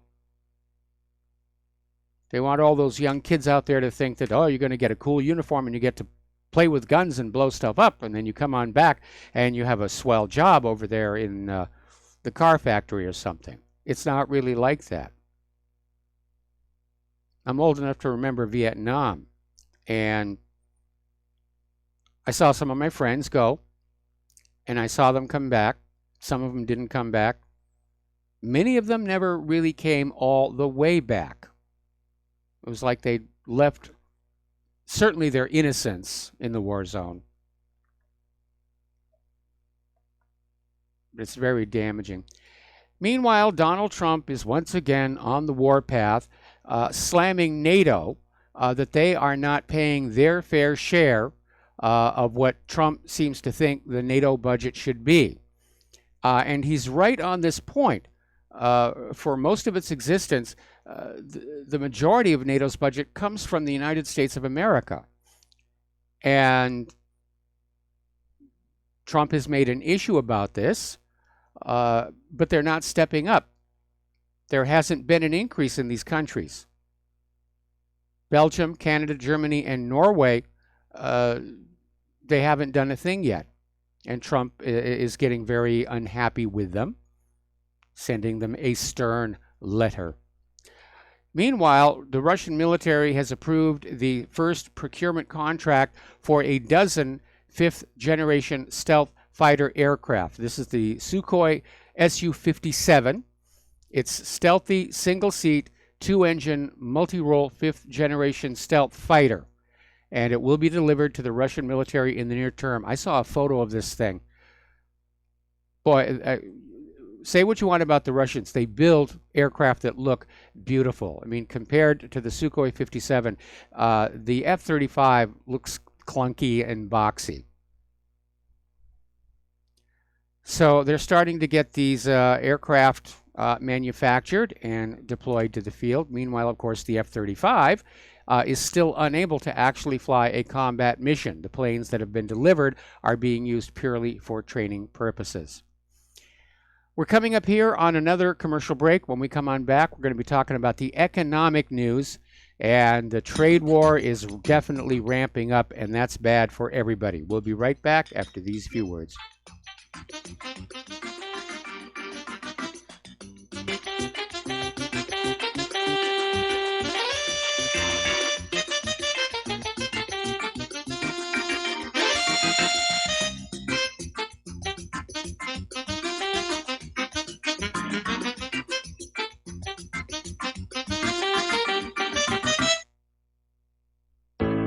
Many people write us about their experience with Extendivite. Allow me to read you one from Amazon.com. I just wanted you to know I saw my doctor and I laughed because he said, "I don't know what you're doing, but keep doing it." I have been taking Extendivite. I had borderline high blood pressure, heart flutter, high cholesterol. I changed my diet and included Extendivite with an amazing turnaround for the better. A few months later, I had a doctor's appointment and took a stress test. I passed. No heart flutter. Blood pressure was perfect. My doctor even took me off my medicine. I thank you truly from the bottom of my heart. This stuff works, and I'm so grateful for Extendivite. Thank you, Justin G. Tell us your story. Get Extendivite today. Call 1-877-928-8822 or visit heartdrop.com. Extend your life with Extendivite. Folks, we're living in a world the likes of which we've never perceived any clearer than we do now. The plan for global governance has been in the works for generations and would have likely been achieved by now, but for the fact that the globalists left open their Achilles heel. With all their tools, Federal Reserve System, fiat currency, no child left behind, and then Common Core education introduced to our schools to dumb us down, vaccines, pharmaceuticals to lobotomize us, GMO foods, insertion of compromised or bought and paid for politicians, judges, mainstream media propaganda, all pieced together like a puzzle designed to ultimately bring the world under submission. But with all their strategy, they forgot one thing: knowledge. And knowledge is power. With knowledge, their bombardment is nullified. Folks, with that, as brilliant and knowledgeable as you've become, among the wisest audience of any radio audience in the world, and you are, I want you to take a moment to reflect and ask yourself, how much of that knowledge did I obtain from Republic Broadcasting Network? How high has my consciousness been raised since I've been a listener? How fast am I now able to discriminate truth from fake news by being a Republic Broadcasting listener? How clear am I now able to see the world since I've been listening to RBN? Ask yourselves those questions, folks. Then ask yourself, what is that knowledge worth to me? Like my morning coffee, how would I survive without it? A voice of truth in a sea of lies. Do we not all need to make sure it survives? Like public broadcasting, we are now finding we can only survive with listener support. Censorship, advertisers being attacked, truth itself being attacked. It's the only way through this. We at Republic Broadcasting humbly ask you to become a supporter. Look at your budget and make a determination of what Republic Broadcasting is worth to you and what you can afford on a monthly basis. Go to republicbroadcasting.org and pledge $20, $30, $40, $50, if possible, $100 a month or more if it's affordable. Click the donate button and become a regular monthly donor. Assure both us and yourself that Republic Broadcasting truth will continue to flow like that morning coffee. The network thanks you. Some are maxed out all their credit cards. Some are working 2 jobs and living in cars. Minimum wage won't pay for a roof, won't pay for a drink. If you gotta have proof, distract yourself, Mr. CEO. See how far $5.15 an hour will go. Take a part-time job at one of your stores. I bet you can't make it here anymore. And aloha, America. Welcome back to our show here. So let's talk about the economy now. And the trade war is building with China. Trump looks like he may go back on his agreement with China on ZTE. Now, he originally backed off on ZTE to get China's blessing on the North Korea summit, but that's now over and done with. And apparently, Trump is threatening to impose over $600 billion in tariffs on Chinese imports just across the board. And investors are concerned. We've seen the effects on the stock market. But according to this article that came out of Zero Hedge, there is a concern that this has gotten out of hand, and that if Trump's plan were fully implemented, it would really slow down the global economy, and it could even unleash a global recession if fully implemented. Now, I understand that other countries put tariffs on American products as protectionism, and I understand that sometimes that protectionism is justified. My concern right now, especially with this talk about triggering a recession, is that it's going to take a while for American manufacturing to come back up to speed to supply our domestic needs. I mean, they're starting to. Ford supposedly is doing an auto factory up in Detroit, but it's going to take a while. I mean, there were some steel mills that had been shut down, but were still in good condition. They're being brought online. But when I was a kid, I mean, there was manufacturing everywhere. Knitting mills, brick kilns, cement factories, was all over the place. You couldn't miss that the United States was a manufacturing power. It's not there anymore. The factories are corroded, rusted hulks. You can do a web search. There are photographers who literally specialize in taking pictures of these burned out, abandoned factories. And it isn't just the building. The factory machinery has either been sold off to other countries or simply sold for scrap. It took 30 years to let our manufacturing decline like this. It's not going to come back overnight. And that's one area where I'm concerned about a trade war at this time. The other one, of course, is the debt, which makes being able to survive a recession caused by the trade war dubious at best. Now, apparently, there are effects over in China. The yuan suddenly tumbles, and it may be that China decided to show the U.S. it means business with the weaponized yuan. Because remember, in a currency war, you're trying to get the lowest value for the currency, not the highest. It seems counterintuitive, but that's the way that it works. Meanwhile, over in Italy, concern is once again being raised about their out-of-control debt and the condition of their banks. I keep hearing talk about a global reset. I'm starting to think, yeah, it could actually happen. Because the way banking and finance is done now is unstable and unsustainable. It's just a question of when somebody makes a goof and it all comes crashing down. Housing stocks are down nearly 20% from the highs in January. So apparently the housing market is seeing a slowdown. Of course, the housing prices are just out of control. People aren't able to buy houses. You have millennials who are living with their parents into their 30s. Many of them forced to do that because they're paying off their student loans and can't afford rent. We're not in good shape here. And you need to open your eyes and see that. So apparently, along with rates of inflation, GDP, and unemployment, the government has been fudging the figures for Americans who are living in poverty. Now, the U.S. poverty rate in 2016 was claimed to be between 12 and 14%, but the poverty threshold is based on an outmoded formula from the 1960s. And according to the Congressional Research Service, the threshold should be 3 times higher today. So half of Americans are in or near poverty. That's the reality. That's why the shopping malls are in such trouble. That's why retailers like Toys R Us are going out of business. All the wealth of this country has been sucked out of the American people and poured onto that war machine and Wall Street and Israel.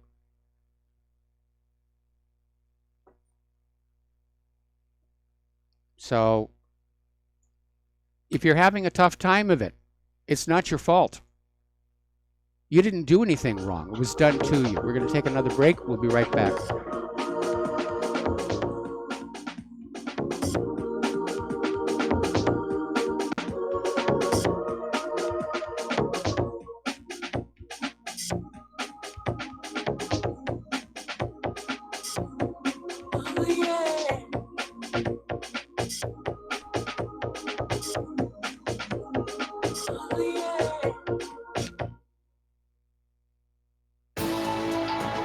You are tuned in to the Republic Broadcasting Network.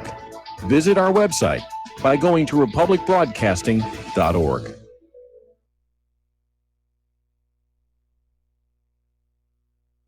Homeowners, are you in foreclosure, expecting to be served with a foreclosure lawsuit, or suspect your lender has coerced you into an illegal mortgage transaction? A huge number of mortgages made in the last 10 years have legal issues and are possibly defective. State laws and the U.S. Supreme Court have upheld that defective mortgage documents are grounds for foreclosure defense and for counterclaims in favor of the homeowner. If your mortgage has been sold or assigned since closing the loan, it may be defective and you may be paying the wrong party, and the lender may not have standing or the right to foreclose or collect payments under the law. If you would like to know if your mortgage is legal or not, or know if you are paying the right party, we can help. Our initial consultations are free of charge. We are not attorneys. We are legal researchers and work closely with experienced lawyers who know how to help you find the evidence to help you keep your home. Call toll free 1-855-2-KEEP-IT. That's 1-855-2-KEEP-IT today. Okay, nurse, let's get this man to the ER stat. Right away, doctor. We see this every day. Heart attack or angina pain due to blocked and clogged arteries. Chelation can remove obstructions or blockages from arteries and help avoid painful and expensive surgery. Now there's Angioprim. It's a liquid oral chelation product that you take with juice. You start to feel the results fast. Angioprim increases blood flow all over the body, and that means more energy and strength to take on the day with less aches and pains. 60 years of research has gone into chelation, and Angioprim is the result. A safe and easy way to unblock your veins and arteries from buildup that slow circulation. Paging Dr. Jones. Please report to the emergency room right away. Log on now for a special radio offer from Angioprim. That's angioprim.com/radio. ANGIOPRIM. Angioprim.com/radio or call 877-882-7221. That's 877-882-7221. Without the right accessories, any guy can be off the mark. Whether you've invested thousands in your arsenal or you own a single trusted firearm, a visit to AROutfitting.com is in order. It's one of the finest online selections of tactical optics and AR parts and add-ons, like EOTech, quick target acquisition with no peripheral loss. Browse the full range of Nikon scopes and binoculars. AROutfitting.com can illuminate your world with Streamlight gun-mounted lights from keychain to large handhelds up to 1,100 lumens. Find some stability with Battenfield tactical bipods. AirOutfitting.com has CMMG gun parts, barrels, assemblies, handguards, part kits, and more, plus magful clips and magazines.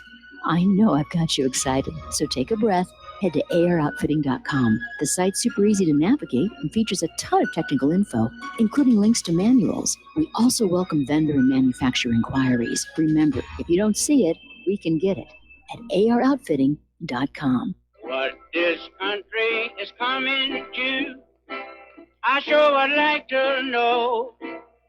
If they don't do something by and by, the rich will live and the poor will die. Doggone mean the panic is on. Can't get no way, can't draw no pay. Unemployment gets And aloha, America. Welcome back to our show here. Let's go. Let's see. Rick in Arizona. Aloha, Rick. Welcome to the show. What's on your mind? Yeah, Mike, thanks for taking my call. I just don't see Trump coming to the rescue of the American people. I see him coming to the rescue of all his piranhas that surround him and through his life. It almost looks like he's trying to bring the economy down. Nobody's going to come back here, Mike, and rebuild and be manufacturers because they're too used to just working with one race of people on a daily basis. You go to China, it's all Chinese. You go to Malaysia, you go to Vietnam. You come back here, you got to deal with 15 different races of people, how many different languages. And, who really knows what these people have in mind? I mean, that stock market, can be controlled and stuck where it's at. But you take a look at all the businesses that are shutting down around the country. And, sooner or later, something's got to give. And who knows what's going on? Do the people around Trump have a grudge against the system? Do they want that stock market to come down? I mean, what's going on here is you have different groups that have different agendas.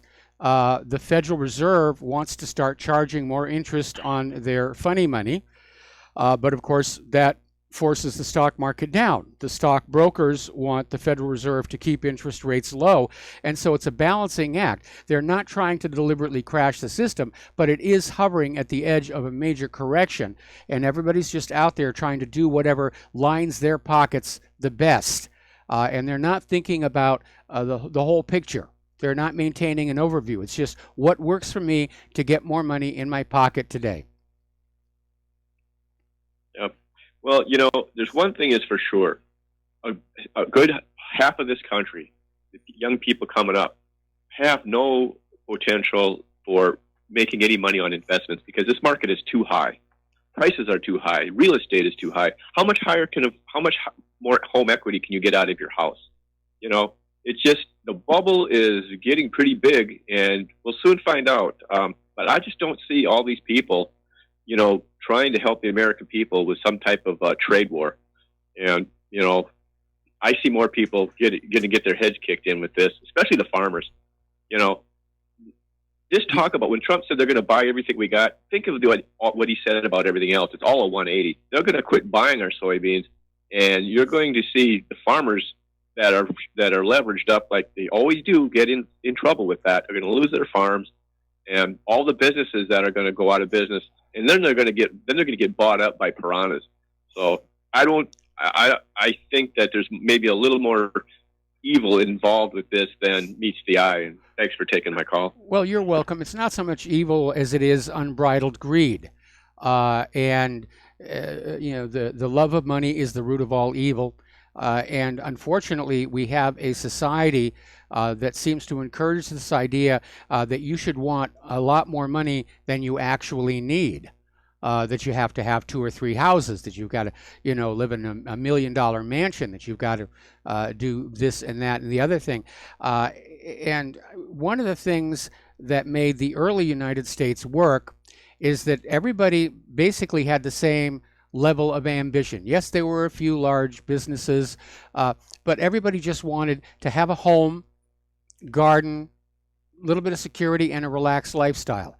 And they weren't being encouraged to just, check under each other's seat cushions for spare change.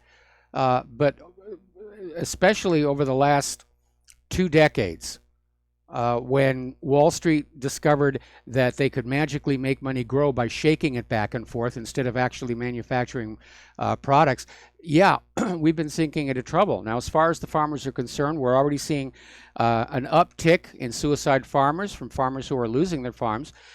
China is not buying our GMO corn and our GMO wheat. They ban GMOs in their country. They're certainly not going to want our GMO soy. So that may be less of a factor. But we're all going to pay for these tariffs because for those businesses that still need to bring the products in from China because we don't know how to make them here, like the iPhone, we'll pay that added cost.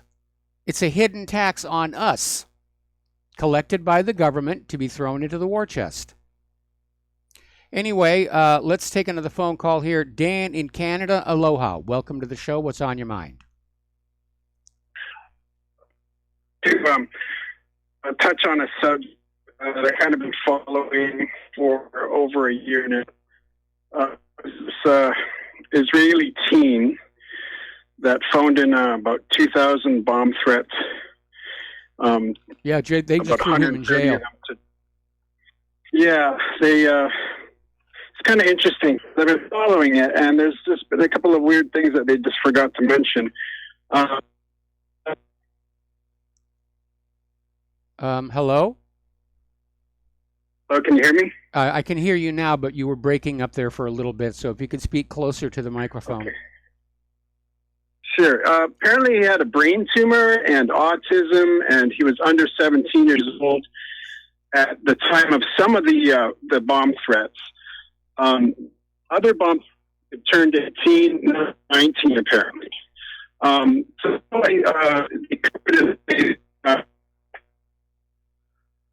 Okay, we've got a really bad phone connection here. You keep breaking up. Okay, sorry. Are you on a cordless phone? I'm on a cellular phone. Okay, I think you're near the edge of your cell there. What's important to remember, though, is back when this kid was doing all of this, it was seized on by Israel supporters to say, see, anti-Semitism is rising, we're under threat, we need more security money for our synagogues and our places of business. And they were, at that time, getting the lion's share of security funding in this country. And then, of course, it turned out it had all been this gigantic hoax. Yes, exactly. There's just a few different points I wanted to make.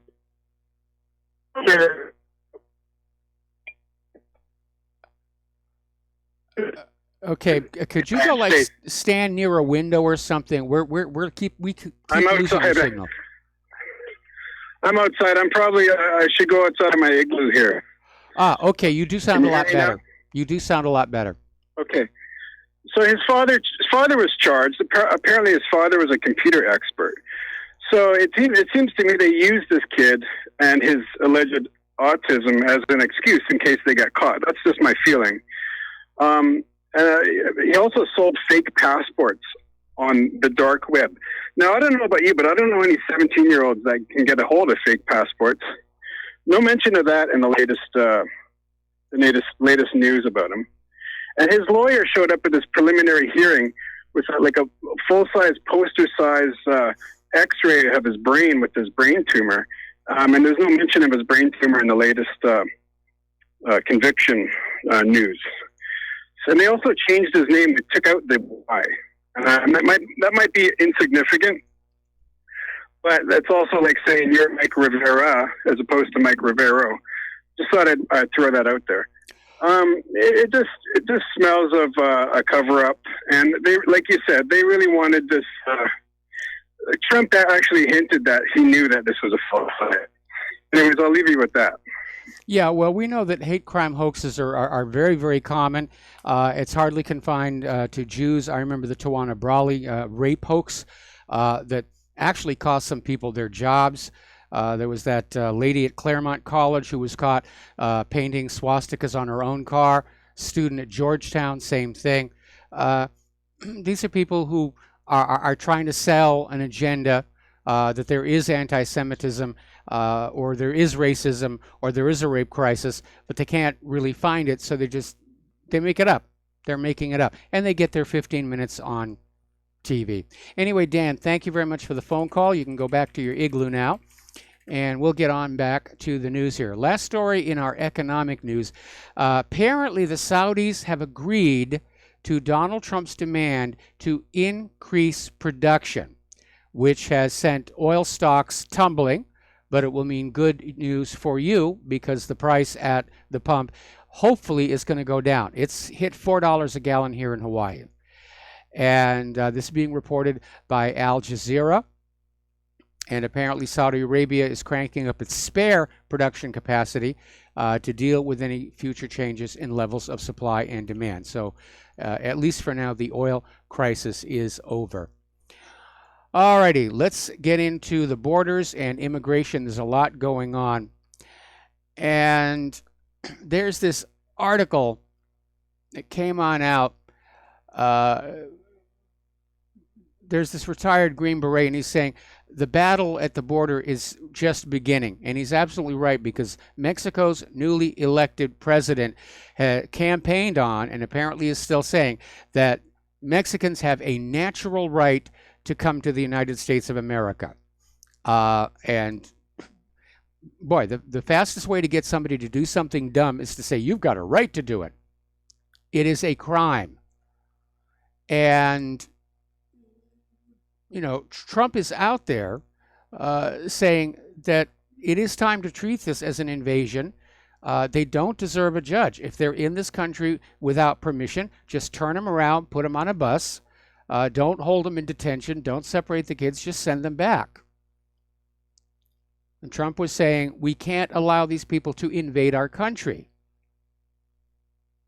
And our immigration policy, which is laughed at all over the world, is very unfair to all those people who've gone through the system legally and are waiting in line for years to be citizens. And he says immigration must be based on merit.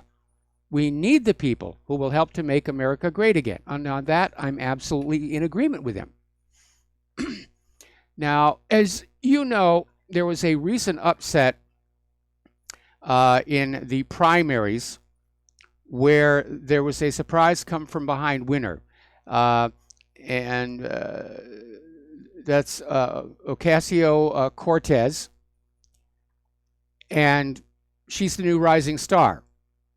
Alexandria Ocasio-Cortez, and she's a political neophyte, but she unseated the fourth most powerful Democrat in Congress last month. That's the good news. The bad news is she is a socialist, and she's a dues-paying member of the Democratic Socialists of America, whose leadership is calling openly for communism.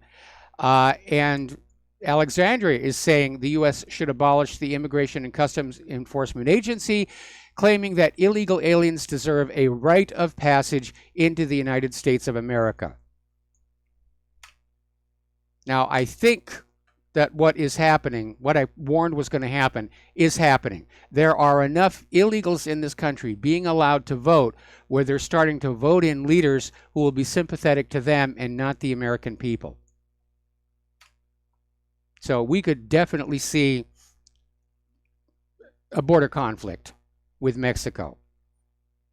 Meanwhile, over in Nebraska, at the GOP office, somebody hurled a brick through the windows, obviously Democrats, and spray painted "Abolish ICE" on the street. So this is more of Maxine Waters' confrontation and violence. Now, I was watching here on Fox News where everybody's out there, abolish ICE, abolish ICE, abolish ICE, open the borders, let them all in, let the barbarians in at the gate. But according to the latest Harvard-Harris poll, 69% of registered voters oppose abolishing ICE. Okay, let's grab some phone calls. Dave in Missouri, aloha. Welcome to the show. What's on your mind? Howdy, Mike. I hope you're having a blessed day. Thank you. This is crazy, dude. I mean, it is so far beyond insane. So let me get this straight. We're supposed to open our borders to the hordes to run in. We're supposed to stand in line at Walmart and buy made in China while our hometowns are absolutely starving to death. Our local businesses are yesterday's news. Our kids have no future. And and we're supposed to pay taxes for all this. Mike, can you help me? Listen, I'm a hillbilly. You know, I mean, we've talked before. I'm kind of simple-minded. Can you help me understand what part of endowed by your Creator with liberty puts me under Walmart, China's and the Mexican horde bus. I don't get it, man. This country, if people don't get real, and I mean real right now, stay the hell out of Walmart. Do not ever buy anything made in China. Do not support this criminal conspiracy. And see, this is what this is what people don't get, Mike. When you drop $1 on Walmart, guess what? That money goes back to the criminal syndicate, to Hillary. She was given a lifetime board seat on the Walmart board in 1984, right? So every dollar. I mean, these people have played you for fools, Mike. So to just tell me what am I missing here, man? I mean, how? I have a grandson. I have a 3-year-old grandson. We had a great little fireworks show last night. I was going to tell you about that, but Chinese sparklers. I mean, there's just nothing available that supports your children's economic future. Every dollar you drop on Walmart is lost to the next generation. And it's gone on now for 30 years. So help me out, Mike. What am I missing? You're not missing anything. What you're seeing is the consequences of rampant corporate greed, personal greed, without any restraint whatsoever. The money junkies have bought themselves a friendly government, and that just lets them get away with all of this. Yeah, they have. And that's what They fascism sure did. is. Fascism is defined as No, this is new. This is like 2018 techno-fascism, dude. I mean, there's no representation. There's no concern. There's no investment. There is nothing going back into the ground. And I'm sure you grew a garden. When did your garden ever grow that you didn't put a seed in that ground? Oh, never. Never. There has to be a seed there. Never. But the American people are lined up in Walmart checkout lines buying made in China, everything going out of town, no seed invested in the last 30 years. And now here we are. Dave, I'm sorry. I got to put you on hold. We got to take another break for commercials. We'll be right back.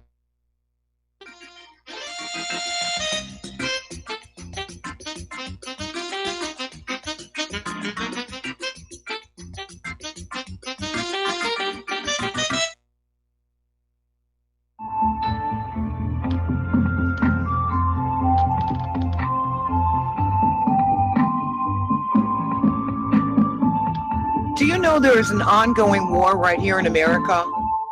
Are you aware that U.S. citizens have been classified as enemies of the state since 1933? Have you recognized that our entire government is really a vast network of interlocking corporations engaged in commerce?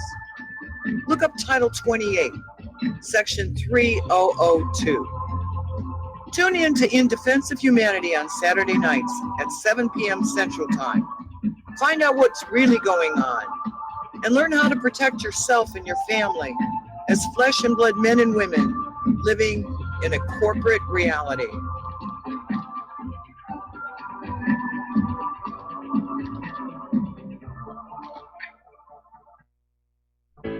Extendivite really works. Just listen to what some people have to say. About 6 months ago, my wife bought Extendivite. She didn't tell me she was giving it to me. So after about 3 days, I said, maybe the weather's changed or something. I said, my legs feel really good. And she goes, well, I've been giving you this stuff. And it was the Extendivite. And you know that I'm about 75% better. I can actually climb stairs now, and I can get up out of chairs. I can even get down, and I have to work under a table or a computer table and work on a computer. I can actually get back up off the floor. You know what? It's an amazing product. I can't believe I didn't think anything short of having surgery was going to help. Extendivite is only $69.95 for a 2-month supply of either capsules or liquid. Call now. That's 1-877-928-8822 or visit heartdrop.com. Extend your life with Extendovite.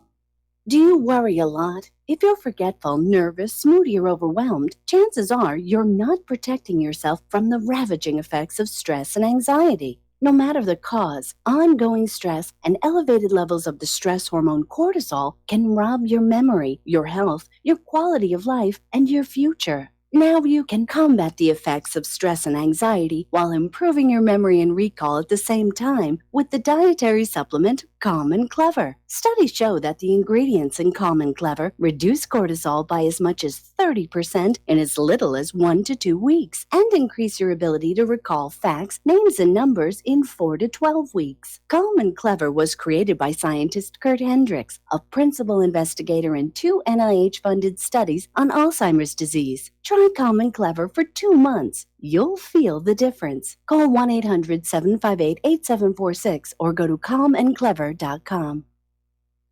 If you got the money, honey, we got the bombs. We'll plant 'em anywhere you like and blow up anyone. Whip this world into a frenzy, killing babies, dads, and moms. If you got the money, honey, we got the bombs.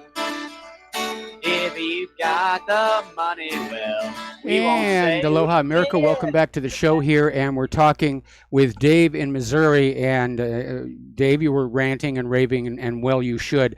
But again, it just comes down to that we have a culture of intense greed that has acquired enough wealth to literally buy control of the government, so the government is on their side in the looting and pillaging. Okay. All right. Looks like we lost Dave. All right, let's go to Steve Elkins. Aloha, Steve. Welcome to the show. What's on your mind? Just a question. I heard ex-judge Napolitano talking about that the illegals are guaranteed due process, and I agree with you that we need to turn them back around and send them back. But if we put them through the due process, through the courts, they're already jam-packed already. I mean, Yes. You're talking about a lengthy process to look at each individual case to see if they really, are given asylum here, and it doesn't work. And I didn't know if you agreed with that remark from Judge Napolitano or not. No, I don't agree with it at all, because how much due process is needed to look at somebody and say, you don't have the permission to be in this country, and at that point, grabbing them and putting them on a bus, as far as I'm concerned, that's the due process. But, there are these immigration lawyers that are making a ton of money off of this current setup and system. Plus, there's all the money it's costing to house and feed all of these people waiting for their deportation trials. In a lot of cases with this catch and release program, they're already gone. They've vanished into the hinterland. And hunting them down for deportation is also going to be a lengthy and costly process. Yeah, it seems to me that due process would really only be a guarantee for a U.S. citizen. They're not citizens, and therefore I just have to say we got to turn them around and send them back. I don't even know what to do when you find out you got the criminal, the bad guy, and you throw him in a U.S. prison here, and you spend how much, $45,000, $60,000 a year to keep him in prison per year. That's a lengthy process, and that's very costly to the taxpayers also. To do an investigation and find out, well, yes, we have drug people here and this and that. You open up a whole new can of problems with this investigating who these people are rather than turning them away. Well, again, this is not immigration. Immigration has requirements. Immigration has rules. Immigration has a procedure. This is an invasion. And right. the Democrats are just pushing for this as hard as they can, to the point where they're committing acts of vandalism and violence on anybody who supports strong borders. Right. Well, it's clear they want the benefit of it for voting, no doubt about it. That's about it. Hey, thanks, Mike. I appreciate the answer to that. Thank you very much here. I got to tell you, Trump needs a nationwide voter ID law, and he needs it now. All right, we're going to take a break for station identification. Back with hour number 3 after these few words.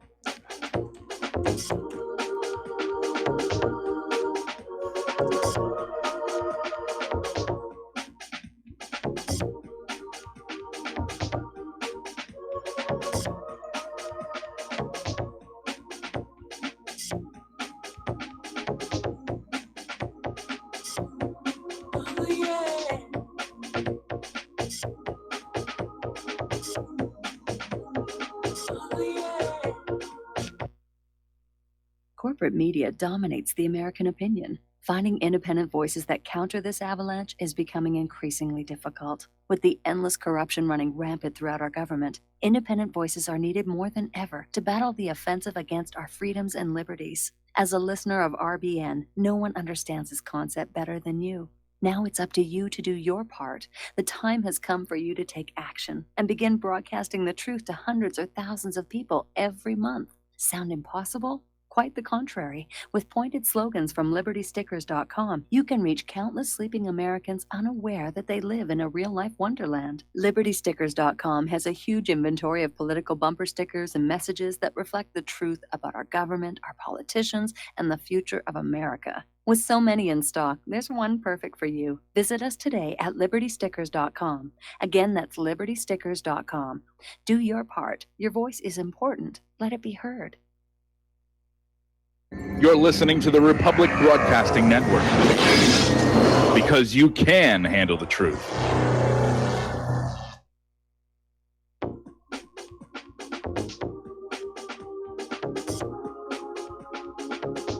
What Really Happened with your host, Mike Rivero. The history the government hopes you never learn. Here is your host, Michael Rivero. And aloha, America. Welcome back to our show, hour number 3. The phone lines are open, 800-313-9443.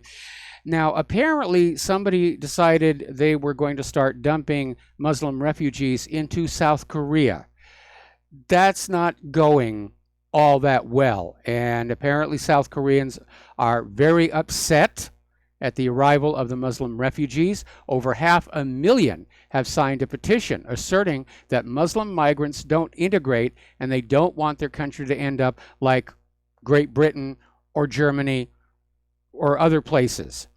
And apparently the controversy began when an influx of nearly 1,000 asylum seekers from Yemen arrived on the South Korean resort island of Jeju. And they took advantage of a new visa waiver program that allowed people from 186 countries to visit the island without a tourist visa. This led to 950 foreign nationals, mostly from Yemen, arriving as tourists under a 1-month permit, but then immediately claiming asylum, a process that can take years while they remain in the country. Now, a big part of the issue here is that the Koreans do have a very, very strong sense of racial identity. So do the Japanese. And as that previous caller was saying, you're going to find that in countries that do well and work well together.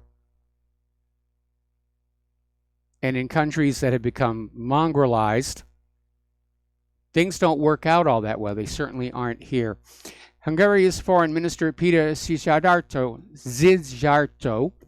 say that 3 times fast, basically was being interviewed by BBC, and basically he's defending Hungary first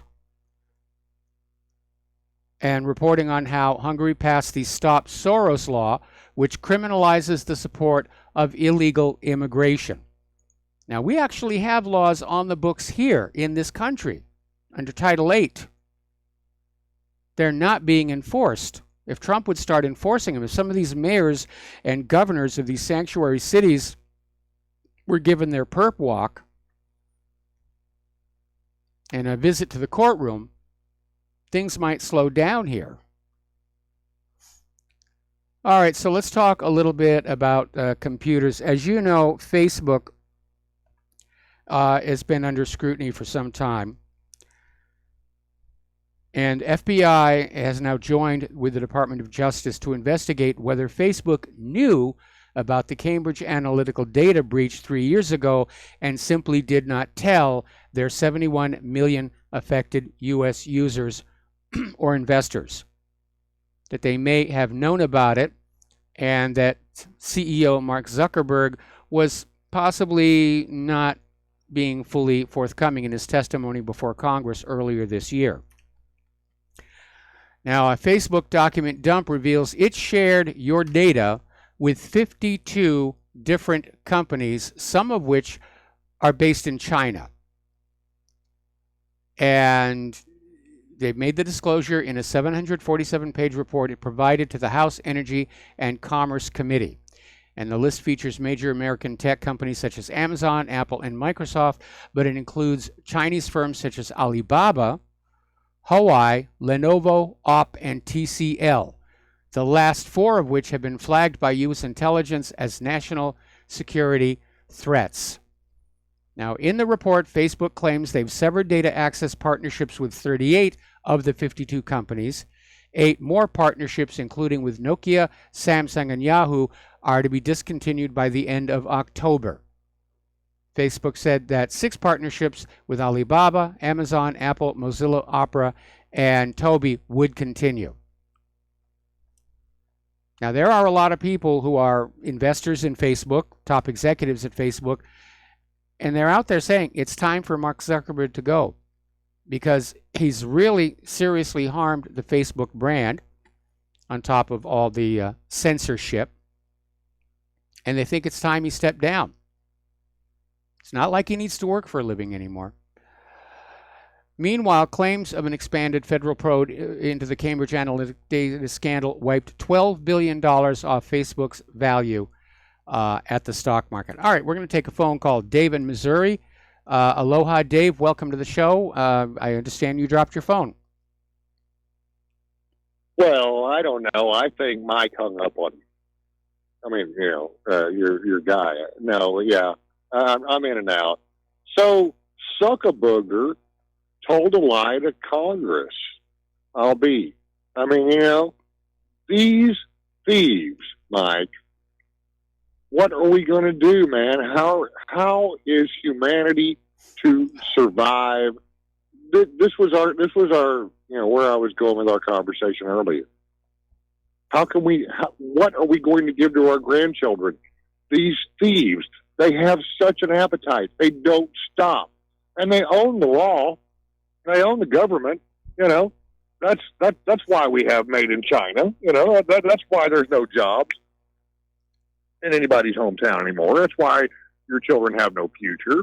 They're getting raped over college, and there's no job. Yep. Right.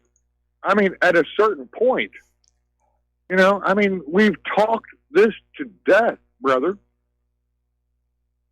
Well, what my solution is. I mean, let's be honest. The United States is an empire in serious decline. You can see that just walking down the street and looking at the infrastructure.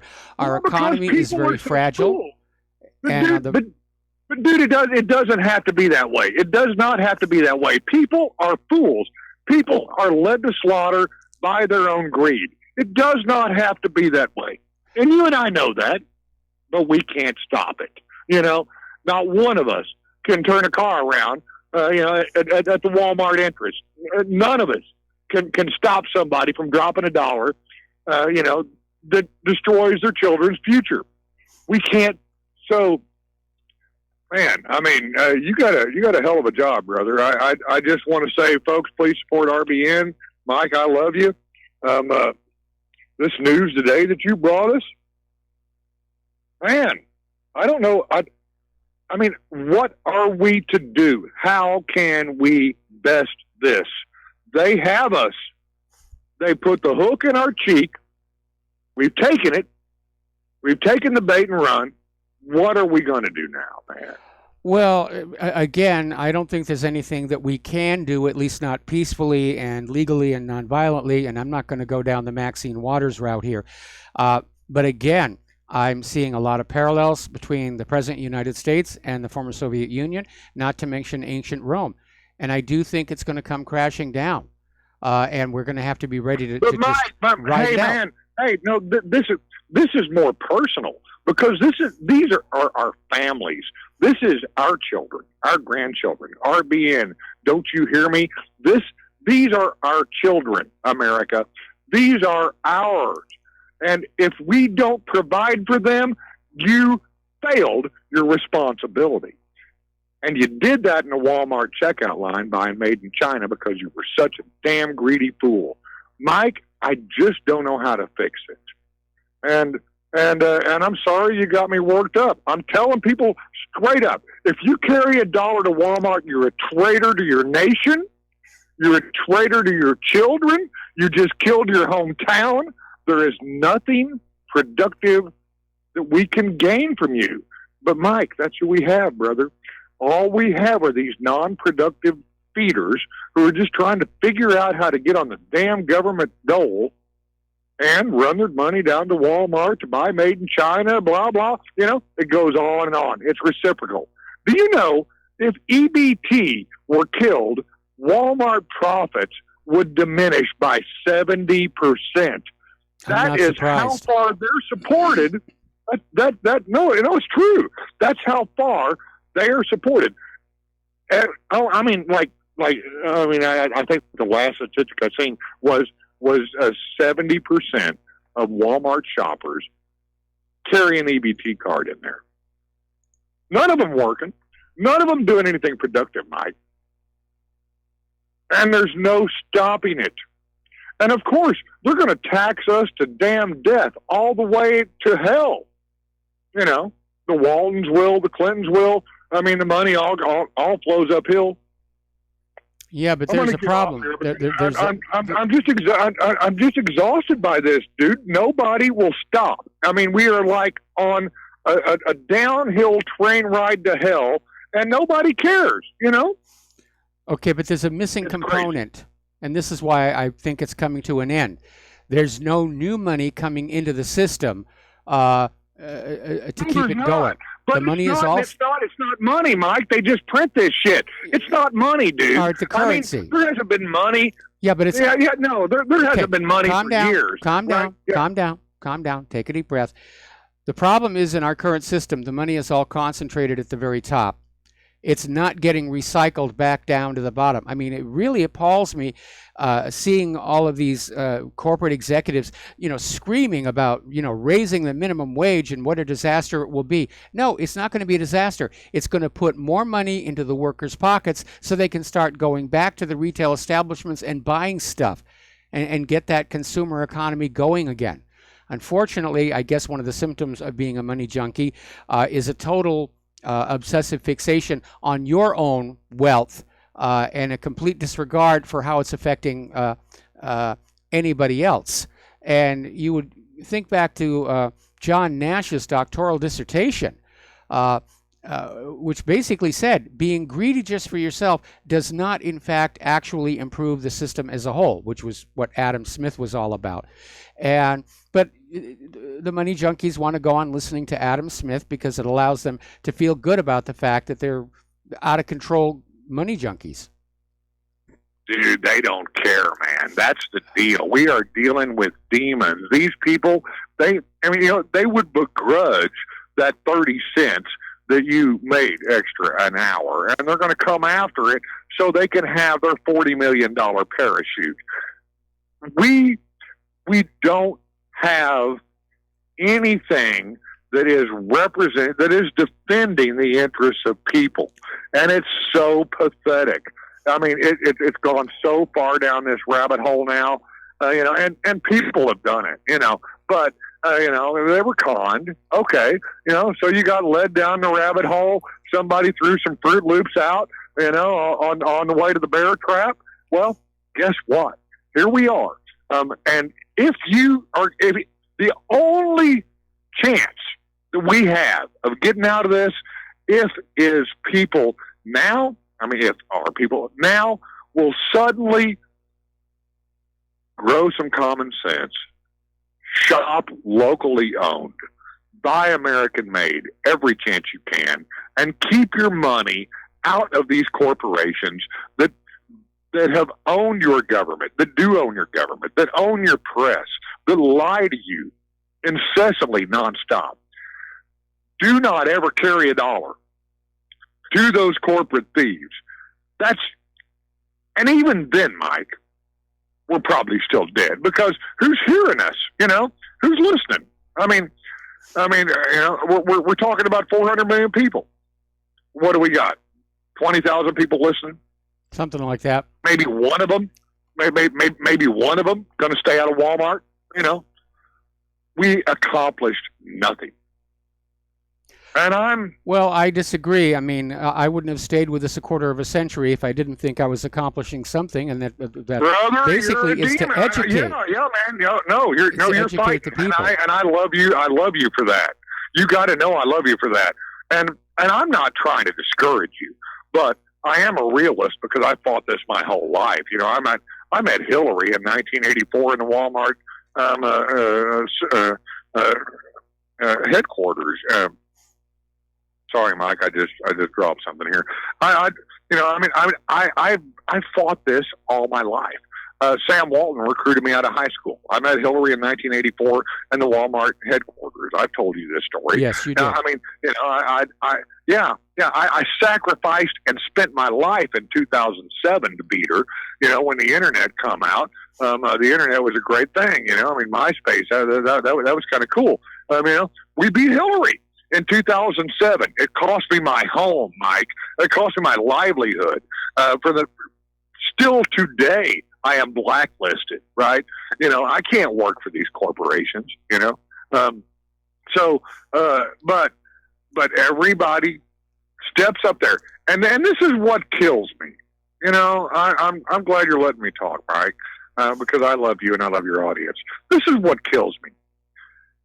Every Sunday, the churches empty out and run to Walmart with their pastor to buy made in China.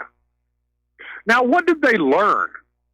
What did they learn during that service that allowed them to go destroy their hometown?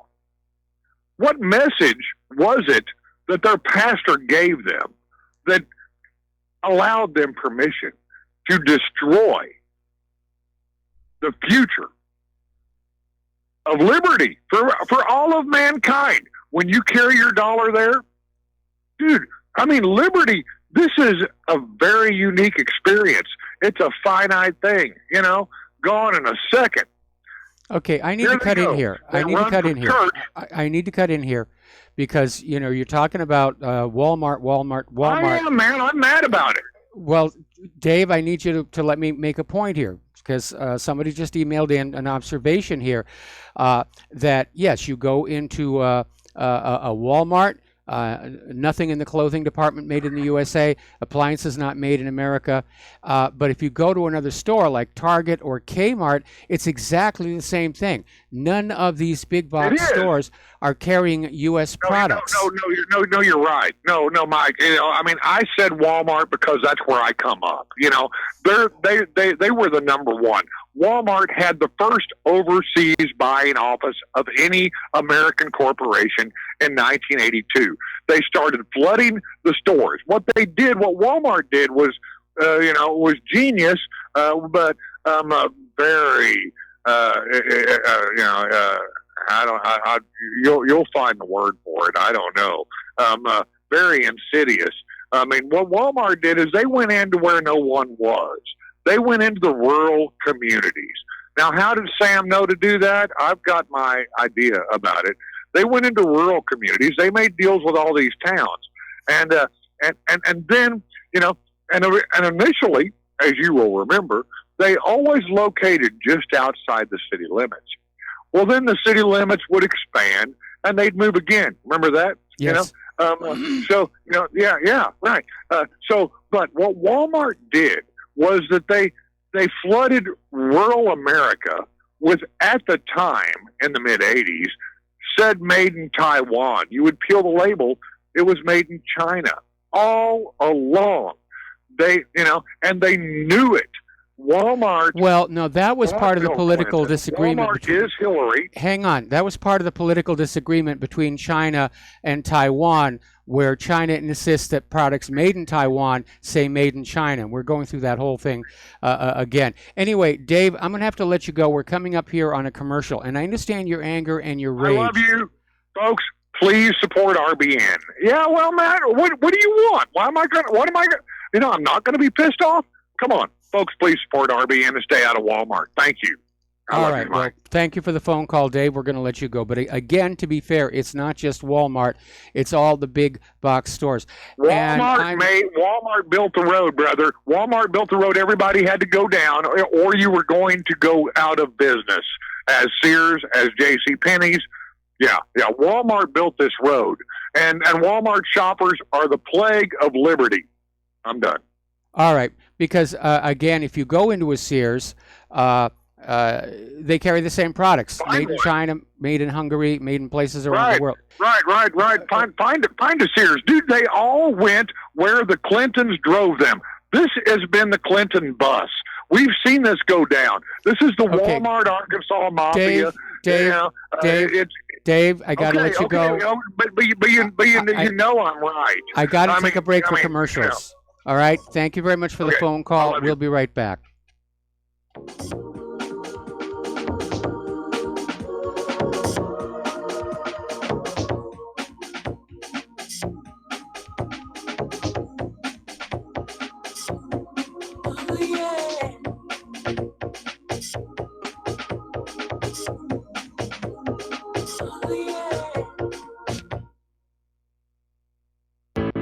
Many people write us about their experience with Extendivite. Allow me to read you some from Amazon.com. It really does work like the review says it does. I cannot believe that after the first few days, I didn't feel as sluggish or clogged up. It has had a profound impact on my physical, emotional well-being. I'm skeptical as most people about products and their claims, and I never write reviews, but this is a wonderful product and I recommend it to everyone. Great product. It has brought my blood pressure from the mid-150s over the 80s to the mid-130s over mid-80s, along with diet and exercise in just the past couple of months. Excellent. Thank you, David. Tell us your story. Get Extendivite today. Call 1-877-928-8822 or visit heartdrop.com. Extend your life with Extendovite. Folks, we're living in a world the likes of which we've never perceived any clearer than we do now. The plan for global governance has been in the works for generations and would have likely been achieved by now, but for the fact that the globalists left open their Achilles heel. With all their tools, Federal Reserve System, fiat currency, no child left behind, and then Common Core education introduced to our schools to dumb us down, vaccines, pharmaceuticals to lobotomize us, GMO foods, insertion of compromised or bought and paid for politicians, judges, mainstream media propaganda, all pieced together like a puzzle designed to ultimately bring the world under submission. But with all their strategy, they forgot one thing: knowledge. And knowledge is power. With knowledge, their bombardment is nullified. Folks, with that, as brilliant and knowledgeable as you've become, among the wisest audience of any radio audience in the world, and you are, I want you to take a moment to reflect and ask yourself, how much of that knowledge did I obtain from Republic Broadcasting Network? How high has my consciousness been raised since I've been a listener? How fast am I now able to discriminate truth from fake news by being a Republic Broadcasting listener? How clear am I now able to see the world since I've been listening to RBN? Ask yourselves those questions, folks. Then ask yourself, what is that knowledge worth to me? Like my morning coffee, how would I survive without it? A voice of truth in a sea of lies. Do we not all need to make sure it survives? Like public broadcasting, we are now finding we can only survive with listener support. Censorship, advertisers being attacked, truth itself being attacked. It's the only way through this. We at Republic Broadcasting humbly ask you to become a supporter. Look at your budget and make a determination of what Republic Broadcasting is worth to you and what you can afford on a monthly basis. Go to republicbroadcasting.org and pledge 20, 30, 40, 50, if possible, 100 a month or more if it's affordable. Click the donate button and become a regular monthly donor. Assure both us and yourself that Republic Broadcasting truth will continue to flow like that morning coffee. The network thanks you.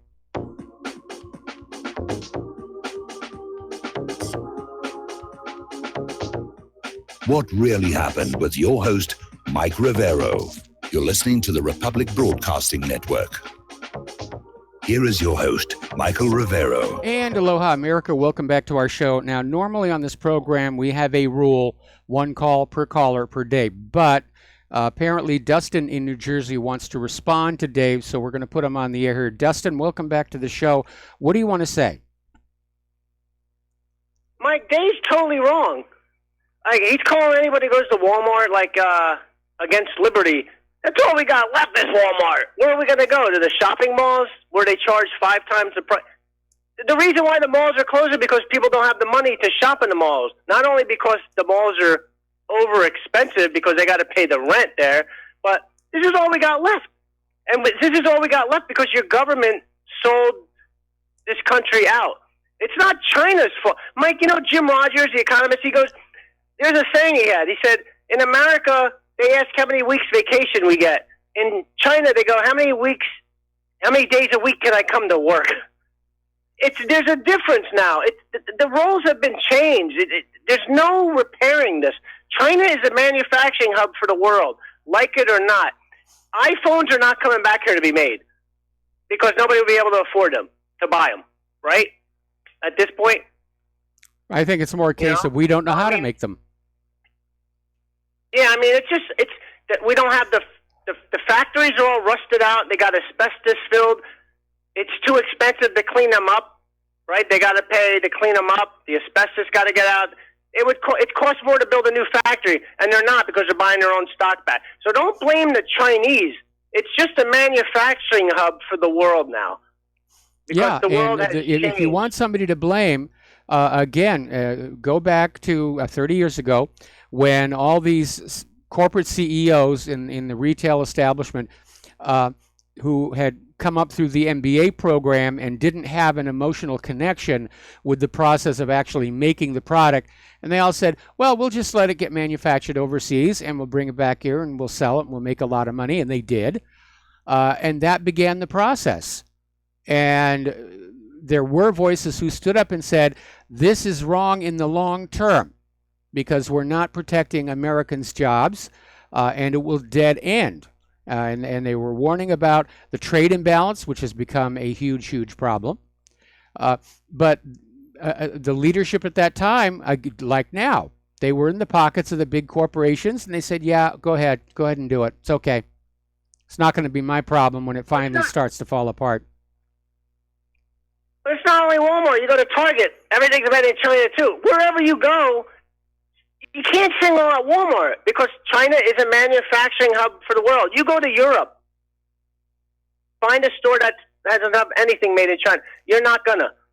So to say Walmart's, that's all I can afford is Walmart. I have to say. I mean, I'm not a rich person.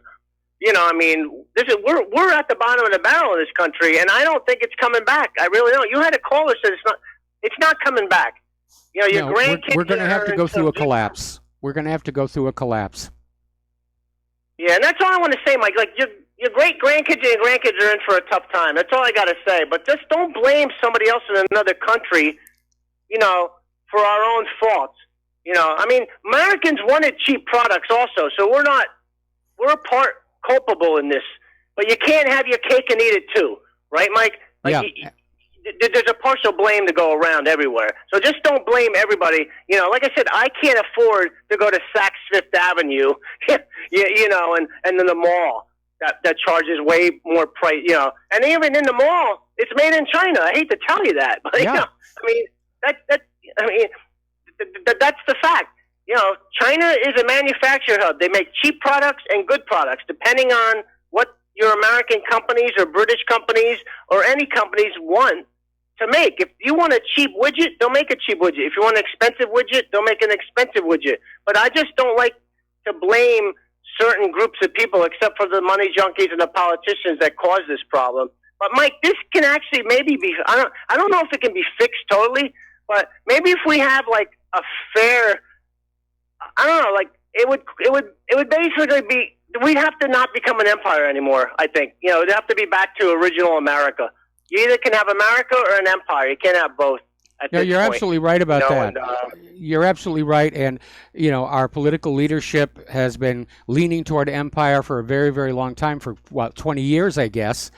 And even then, even before that, couldn't avoid messing around with other people's countries. But it is obviously an empire in decline. And it's just looking for a place to fall down. And our best hope is that it not lash out at the rest of the world with nuclear weapons in its death throes, which is a real possibility. Thanks, Mike. I just don't like to to just insinuate other countries are to blame. They're not. China just makes products and they sell them to importers, and it was the importers who made the decision to favor those Chinese manufacturers over the local domestically produced American brand. Now, back then, when our factories were still pretty much in operation, that would have been a good time for tariffs. But somebody said, no, we're going to make much more money without the tariffs. And it was just a string of one bad decision after the other, after the other, after the other. Always motivated by immediate greed, and nobody was thinking long-term, what's best for the country as a whole. Nobody maintained the overview. It was always, how much can we make before the next quarter? Anyway, Dustin, we're going to let you go. We're going to take another break for commercials. We got another caller waiting on the line. And we'll be right back.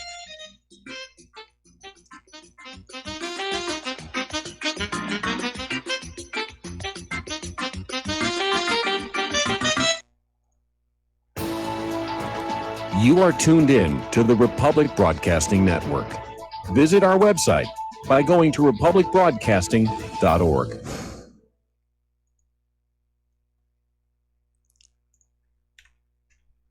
So, you love talk radio? Then you'll love TalkStreamLive.com. TalkStream Live is always on, 24/7, with the best streaming talk shows. Find your favorite talkers and discover some new ones. It's free, readily available online or on mobile with any smartphone or tablet. Finding your favorite talk shows all in one place has gotten a whole lot easier. Just go to TalkStreamLive.com. Be sure to download the free apps from Google Play or the iTunes App Store.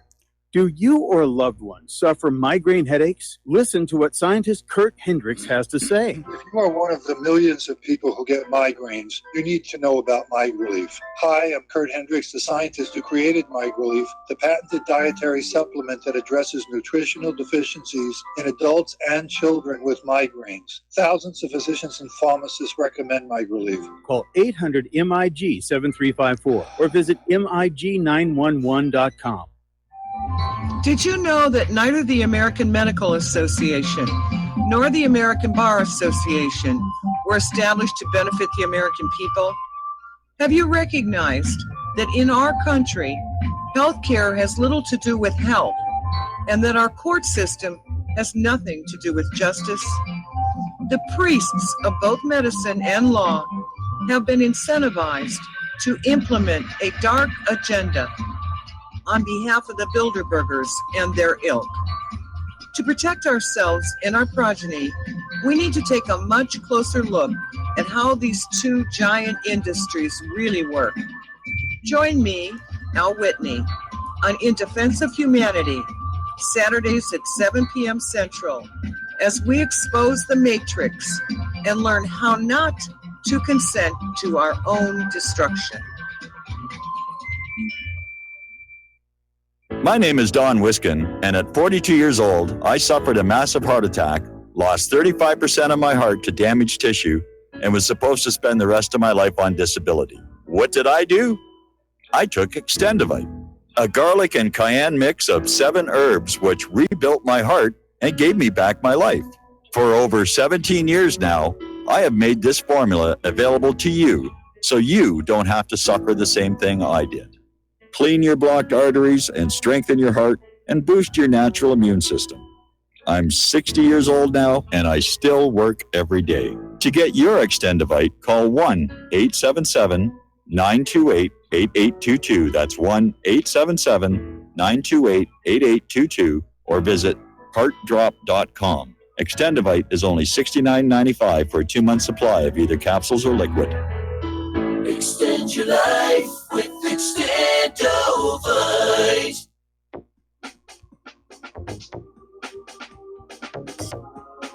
What really happened with your host, Mike Rivero.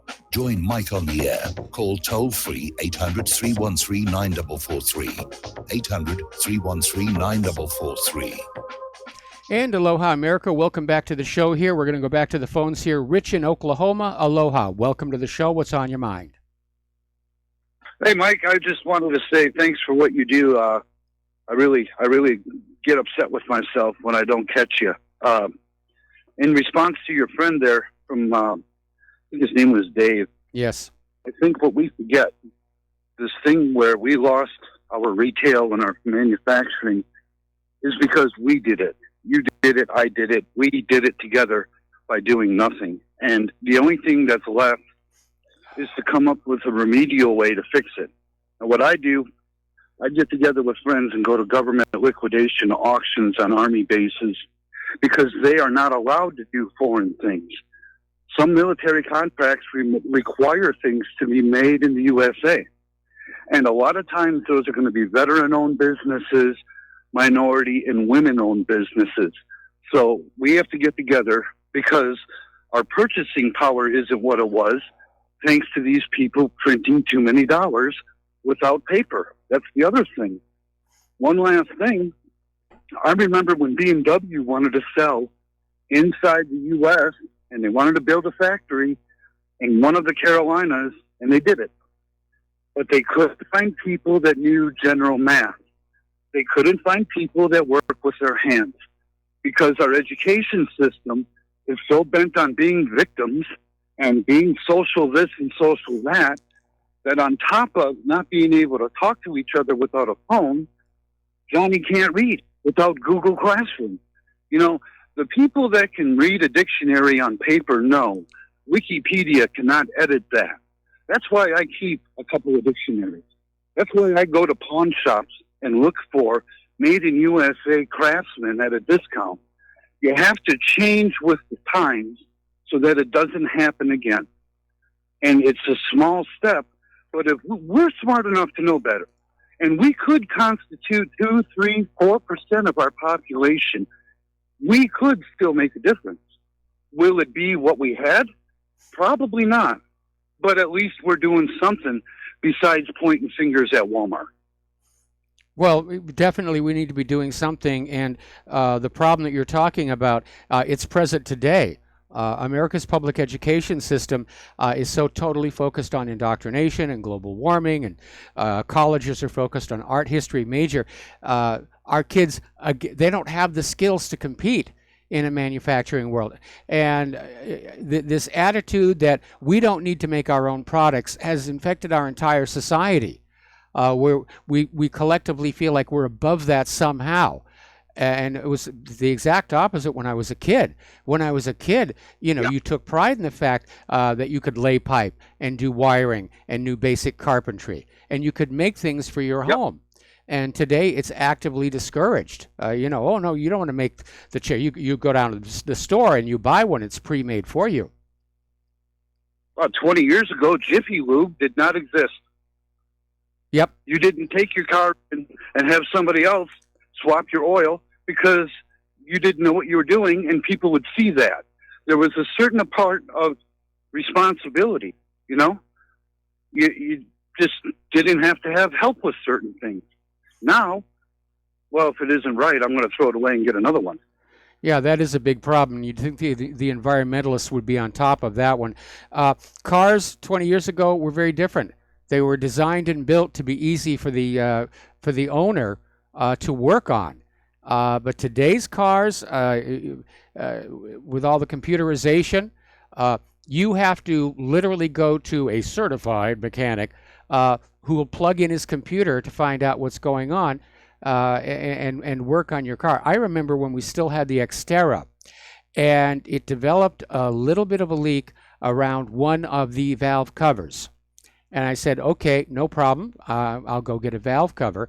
And then I found out that on that particular engine, the head gasket and the valve covers were all one piece. And in order to fix the leak on the valve cover, you literally had to pull the entire manifold off the top of the engine and replace the head gasket. They're designed to be quick to assemble, inexpensive to assemble, but what you get is something that is not easy for the end owner to work on. Yeah, especially when you got robots throwing it together for you. Yes. Yeah. Well, again, thanks for what you do, Mike, and don't quit. Nope, not planning to. All right, thank you Thank you for the phone call. We're going to switch over to John in Austin. John, thank you for waiting patiently, and what's on your mind? Oh, Mike, it just so happens I was listening to a guy last night talking about foreign trade zones here in the U.S., and I Googled it when I got up this morning, and apparently there are foreign trade zones in every state in the country. There's literally hundreds of them. So I just looked up something here a few minutes ago while I was waiting to get on, and I'll just quickly read you a sentence here. It says, merchandise of every description may be held in the foreign trade zone without being subject to customs duties or other added value taxes. So that's how your manufacturing is getting screwed. And if I could just add, when I was a young man, I grew up working in the textile industry. I used to work in factories that made clothing for all the high street stores. And in the mid to late 70s, we started being affected by imports from the Far East, Hong Kong in particular. And what ended up happening was eventually I took a job out in the Philippines, and I discovered out there that all the people that used to manufacture in Britain were now manufacturing out in the Far East because it was so much cheaper for them. I used to get paid. I was a manager, and I'm trying to remember I think I got paid the equivalent of about $1,500 a month. Now, your average in fact, every factory worker working there, they were paid $5. So all these manufacturing companies, their profits just went through the roof, and of course, all the folks who used to work in that industry back home, well, they were on the dole. So, yep. Simple as that. If people Google foreign trade zones, it's very explanatory. Yeah, we have one down here in Honolulu, right next to the harbor. Yeah. Yeah, so I don't know what Mr. Trump is going to do about them, but I just thought when he was talking the other week there, I had to laugh when he was talking about putting tariffs on aluminum. I thought, well, that's not going to affect Britain because we produce aluminium, so we might skip by his ban on that. I'm kidding, of course. We haven't produced steel in 30 years back there, so I don't know. All right, that's all I got. All right, well, thank you very much for the phone call. We're going to let you go. And getting on back to the news here, we're talking about computers and computer technology. Another little warning, this one from Natural News, that these new modern electronic devices that respond to natural speech are basically listening to you, and probably all the time. Now, they're listening for a word that will activate them. But obviously, in order to hear that word, they're listening to everything that is being said. Given the recent scandal with Facebook sharing data with all these other 52-odd companies, there is a concern that these devices do represent a hole through your privacy that you need to be aware of. Now, the devices are very convenient. But if there's something that you're going to be talking about that must be kept secret, you've got to leave your electronic devices somewhere else. Maybe even have a Faraday cage in the house that you can put it all into. Now, Comcast has started throttling mobile video, and they've announced they're going to charge extra for high-def streams. Now, Comcast resells Verizon wireless service, limits video and hotspot speed. So we're back to this old model of paying more for less service and product. Now, if you're an Android smartphone user, there is an app distributed through the Google Play Store called Advanced Battery Saver. And apparently, it is not a battery saver. It is a hoax. It is malware designed to steal your location, phone numbers, and text messages. All right, we're going to take another phone call here. Fred in Michigan, aloha. Welcome to the show. What's on your mind? Oh, man, thanks for disclosing that. I do have Android, and yes, there is this, what is it called? Advanced battery. Hang on a second. Let me get back to it. It's called Advanced Battery Saver. Okay, yeah. On my screen, It's got smart power, and it's got ultra power saving mode. And I often thought, gee, it doesn't seem to be working very well. Now I know why. Because I've never Again, used GPS. this one is specifically called Advanced Battery Saver. So the others you have that have similar names may or may not be malware, but the one that you got to look for is Advanced Battery Saver. There's a lot of malware out there, and they're getting into Google Play Store, they're getting into iTunes, and it's like nobody is really caring anymore that it's a problem. And you know, Mike, this is explained by that Jeremy. It's either Jeremy Roth Kushel or Jeremy Kushel Roth and his crew at Telpiat Talk. Yep. TelpiatTalk.com. You know, and he says, look, since they started outsourcing the high tech industry to Jerusalem and Tel Aviv, there's even an exclusive area called Telpiat. Believe it or not, a geographic area known as Telpiat. And they even revealed that there's a bunch of Russian Jewish people that are big time involved with that. But they said all the back doors, you know, the Intel, the Microsoft, it's all been outsourced over there. And they have even really top secret embedded systems. And man, it just blows my mind how insidiously corrupt this really all is. Yep. So, you know, John, I want to thank John. I never heard of international trade zones, man, but man, that sure explains a lot. And, you know, I remember Stan Monteith. Did you ever hear Stan Monteith out of Santa Cruz? He was a retired orthopedic surgeon, and he doesn't ring a bell. Radio Liberty. Okay, well, he was broadcasting out of his own house 5 nights a week, and he interviewed a guy by the name of Gus Belzer. Gus Belzer, you know that guy Richard Belzer. I think he might be a relative, but yeah. Anyhow, Gus Belzer was the head of West Coast sales operations for GM, and sometime in the mid to late '60s, he was visited by an entourage of what he called Israeli Americans, and he wrote a book. I wish I could remember the name, but anyway, he ultimately learned that it was AIPAC folks showing up and telling him that if he wanted to stay in business and retain his position, he would have to agree to extraordinary concessions, competitive concessions to foreign auto companies. And, you know, so I guess after a couple of years of experiencing that, he couldn't take it anymore. So he wrote this book hoping to expose it all. So I remember, Mike, I don't know if I brought this up, on YouTube, it might have been Alan Sabrowski, I don't know, but it's called AIPAC, What Treason Looks Like. Yes, AIPAC, I've seen that. Treason Looks Like. Yep. And then the other one that blew me away, and even John in his broadcast, you know, after the election, he ran through a list of Trump's high-level folks, cabinet people and financiers, and it's called Trump is the Swamp, Trump's Elite Jewish Mafia. Trump is the Swamp, Trump's Elite Jewish Mafia. Mm-hmm. And they're all Talmudic. They're all Talmudic Jews.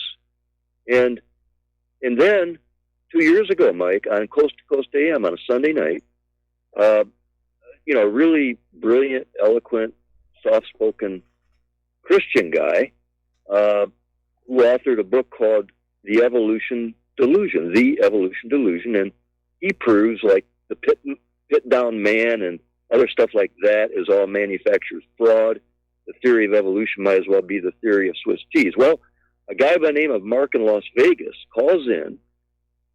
They give him 8 minutes of airtime before the bottom of the hour break. Then he give him another 8 minutes after. And all this guy did, Mike, is go, you know, vociferously attack this guy who, you know, scholarly presented highly unimpeachable, irrefutable evidentiary proof to prove that the theory of evolution might as well be the theory of Swiss cheese. And Mark in Well, Las let's Vegas back up here a little proudly bit. Let's back up here a little bit because it's true that the Piltdown Man was a fraud and a hoax, but one fraud and one hoax does not negate the entire theory of evolution, which is backed up with You're right. DNA evidence and fossils and so forth.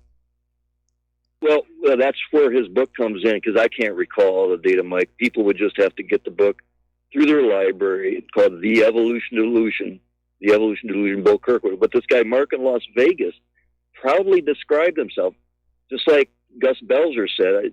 You know, these Israeli fellows show up with those, you know, those beanies on their heads and all that. Well, Mark in Las Vegas proudly described himself as a preeminent Talmudic Jew, one of God's chosen few, and he said, as such, we and only we, his words, we and only we possess the necessary brain power, words to that effect, to ascertain and convey all authentic, valid knowledge.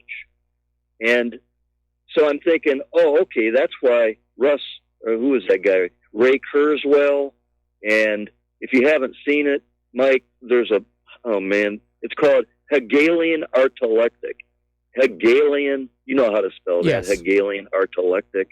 It's on YouTube. They interview several university professors, etc., one of whom is a woman, Susan Schneider, from the University of Connecticut. And you got to see it with your own, you got to see the Okay, expression. Fred, and you hear got to the sum word. up. You've She got said, about 20 seconds. right now, the human race has reached the pinnacle of its evolutionary progression, and we now must merge with silicon robots. We must now become cyborgs if we entertain the remote possibility of continuing our existence. All right. Well, thank you very much for the phone call. We're going to let you go. We got to take another break for commercials. We'll be back with the last segment of our program after these few words.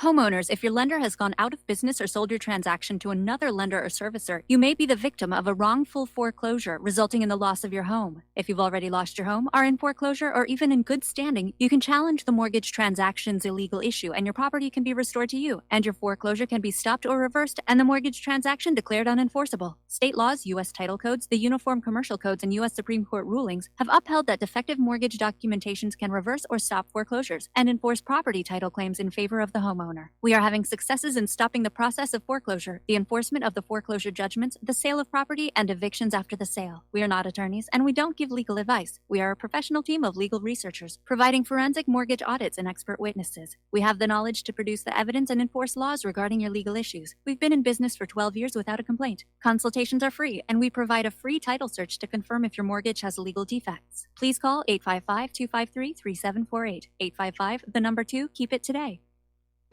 Without the right accessories, any guy can be off the mark. Whether you've invested thousands in your arsenal or you own a single trusted firearm, a visit to AROutfitting.com is in order. It's one of the finest online selections of tactical optics and AR parts and add-ons, like EOTech, quick target acquisition with no peripheral loss. Browse the full range of Nikon scopes and binoculars. AROutfitting.com can illuminate your world with Streamlight gun-mounted lights from keychain to large handhelds up to 1,100 lumens. Find some stability with Battenfield tactical bipods. AirOutfitting.com has CMMG gun parts, barrels, assemblies, handguards, part kits, and more, plus mag-full clips and magazines. I know I've got you excited, so take a breath. Head to AirOutfitting.com. The site's super easy to navigate and features a ton of technical info, including links to manuals. We also welcome vendor and manufacturer inquiries. Remember, if you don't see it, we can get it at AirOutfitting.com. I'm getting older and noticing that my body just doesn't work as well as it used to. So I like to keep fit as possible by hitting the gym a few times a week. Recently, I started having a nagging bicep pain, and it got so bad I couldn't even lift the weights. When I was complaining about it to a friend, he told me about Angioprim. He said chelation helps remove toxins, heavy metals, and cholesterol in veins and arteries that may cause blockages. You know, after just 1 week of taking Angioprim, the pain was gone, and now I'm back in the gym full strength. Scientific research proves the active ingredient in Angioprim has superior oral chelation action that helps promote cardiovascular health. So to learn more, go to angioprim.com. That's ANGIOPRIM.com, or talk to a trained consultant. Call Angioprim toll free at 877-882-7221. You'll feel better with more energy. Call 877-882-7221 or go to the website angioprim.com. We will not go down in the night without a fight. You can burn up our mosques and our homes and our schools, but our spirit will never die. We will not go down in Gaza tonight. And aloha, America. Welcome back to our show, last segment of our program today. And obviously, a lot of today's talking points will roll over into tomorrow and Independence Day. Ransomware, of course, is a major problem.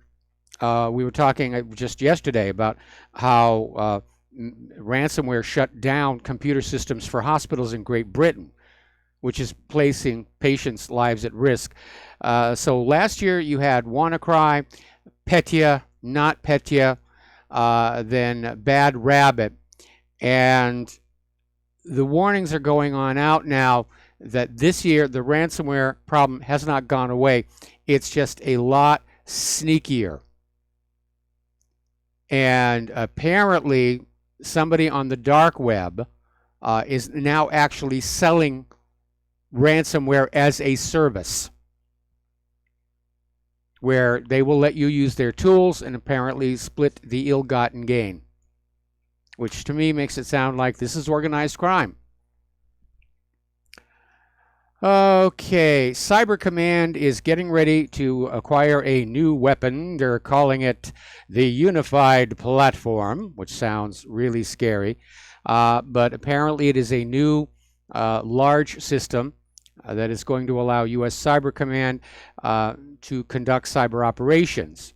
And they're saying it's critical to national security. Of course, if you talk to anybody in the military, everything they're doing is critical to national security. Now, I love this next story. This is about, we've been talking about things in Mexico are not good between the drug lords and the corruption and everything. There's one bright spot. The town of Cherán was once plagued by people claiming the right to rule over them, and now they live peaceful lives free of violence. This town of 20,000 people in Mexico decided to take matters into their own hands. They kicked out the politicians, the cops, and the criminals, and they're running now a completely voluntary society, and everything is great.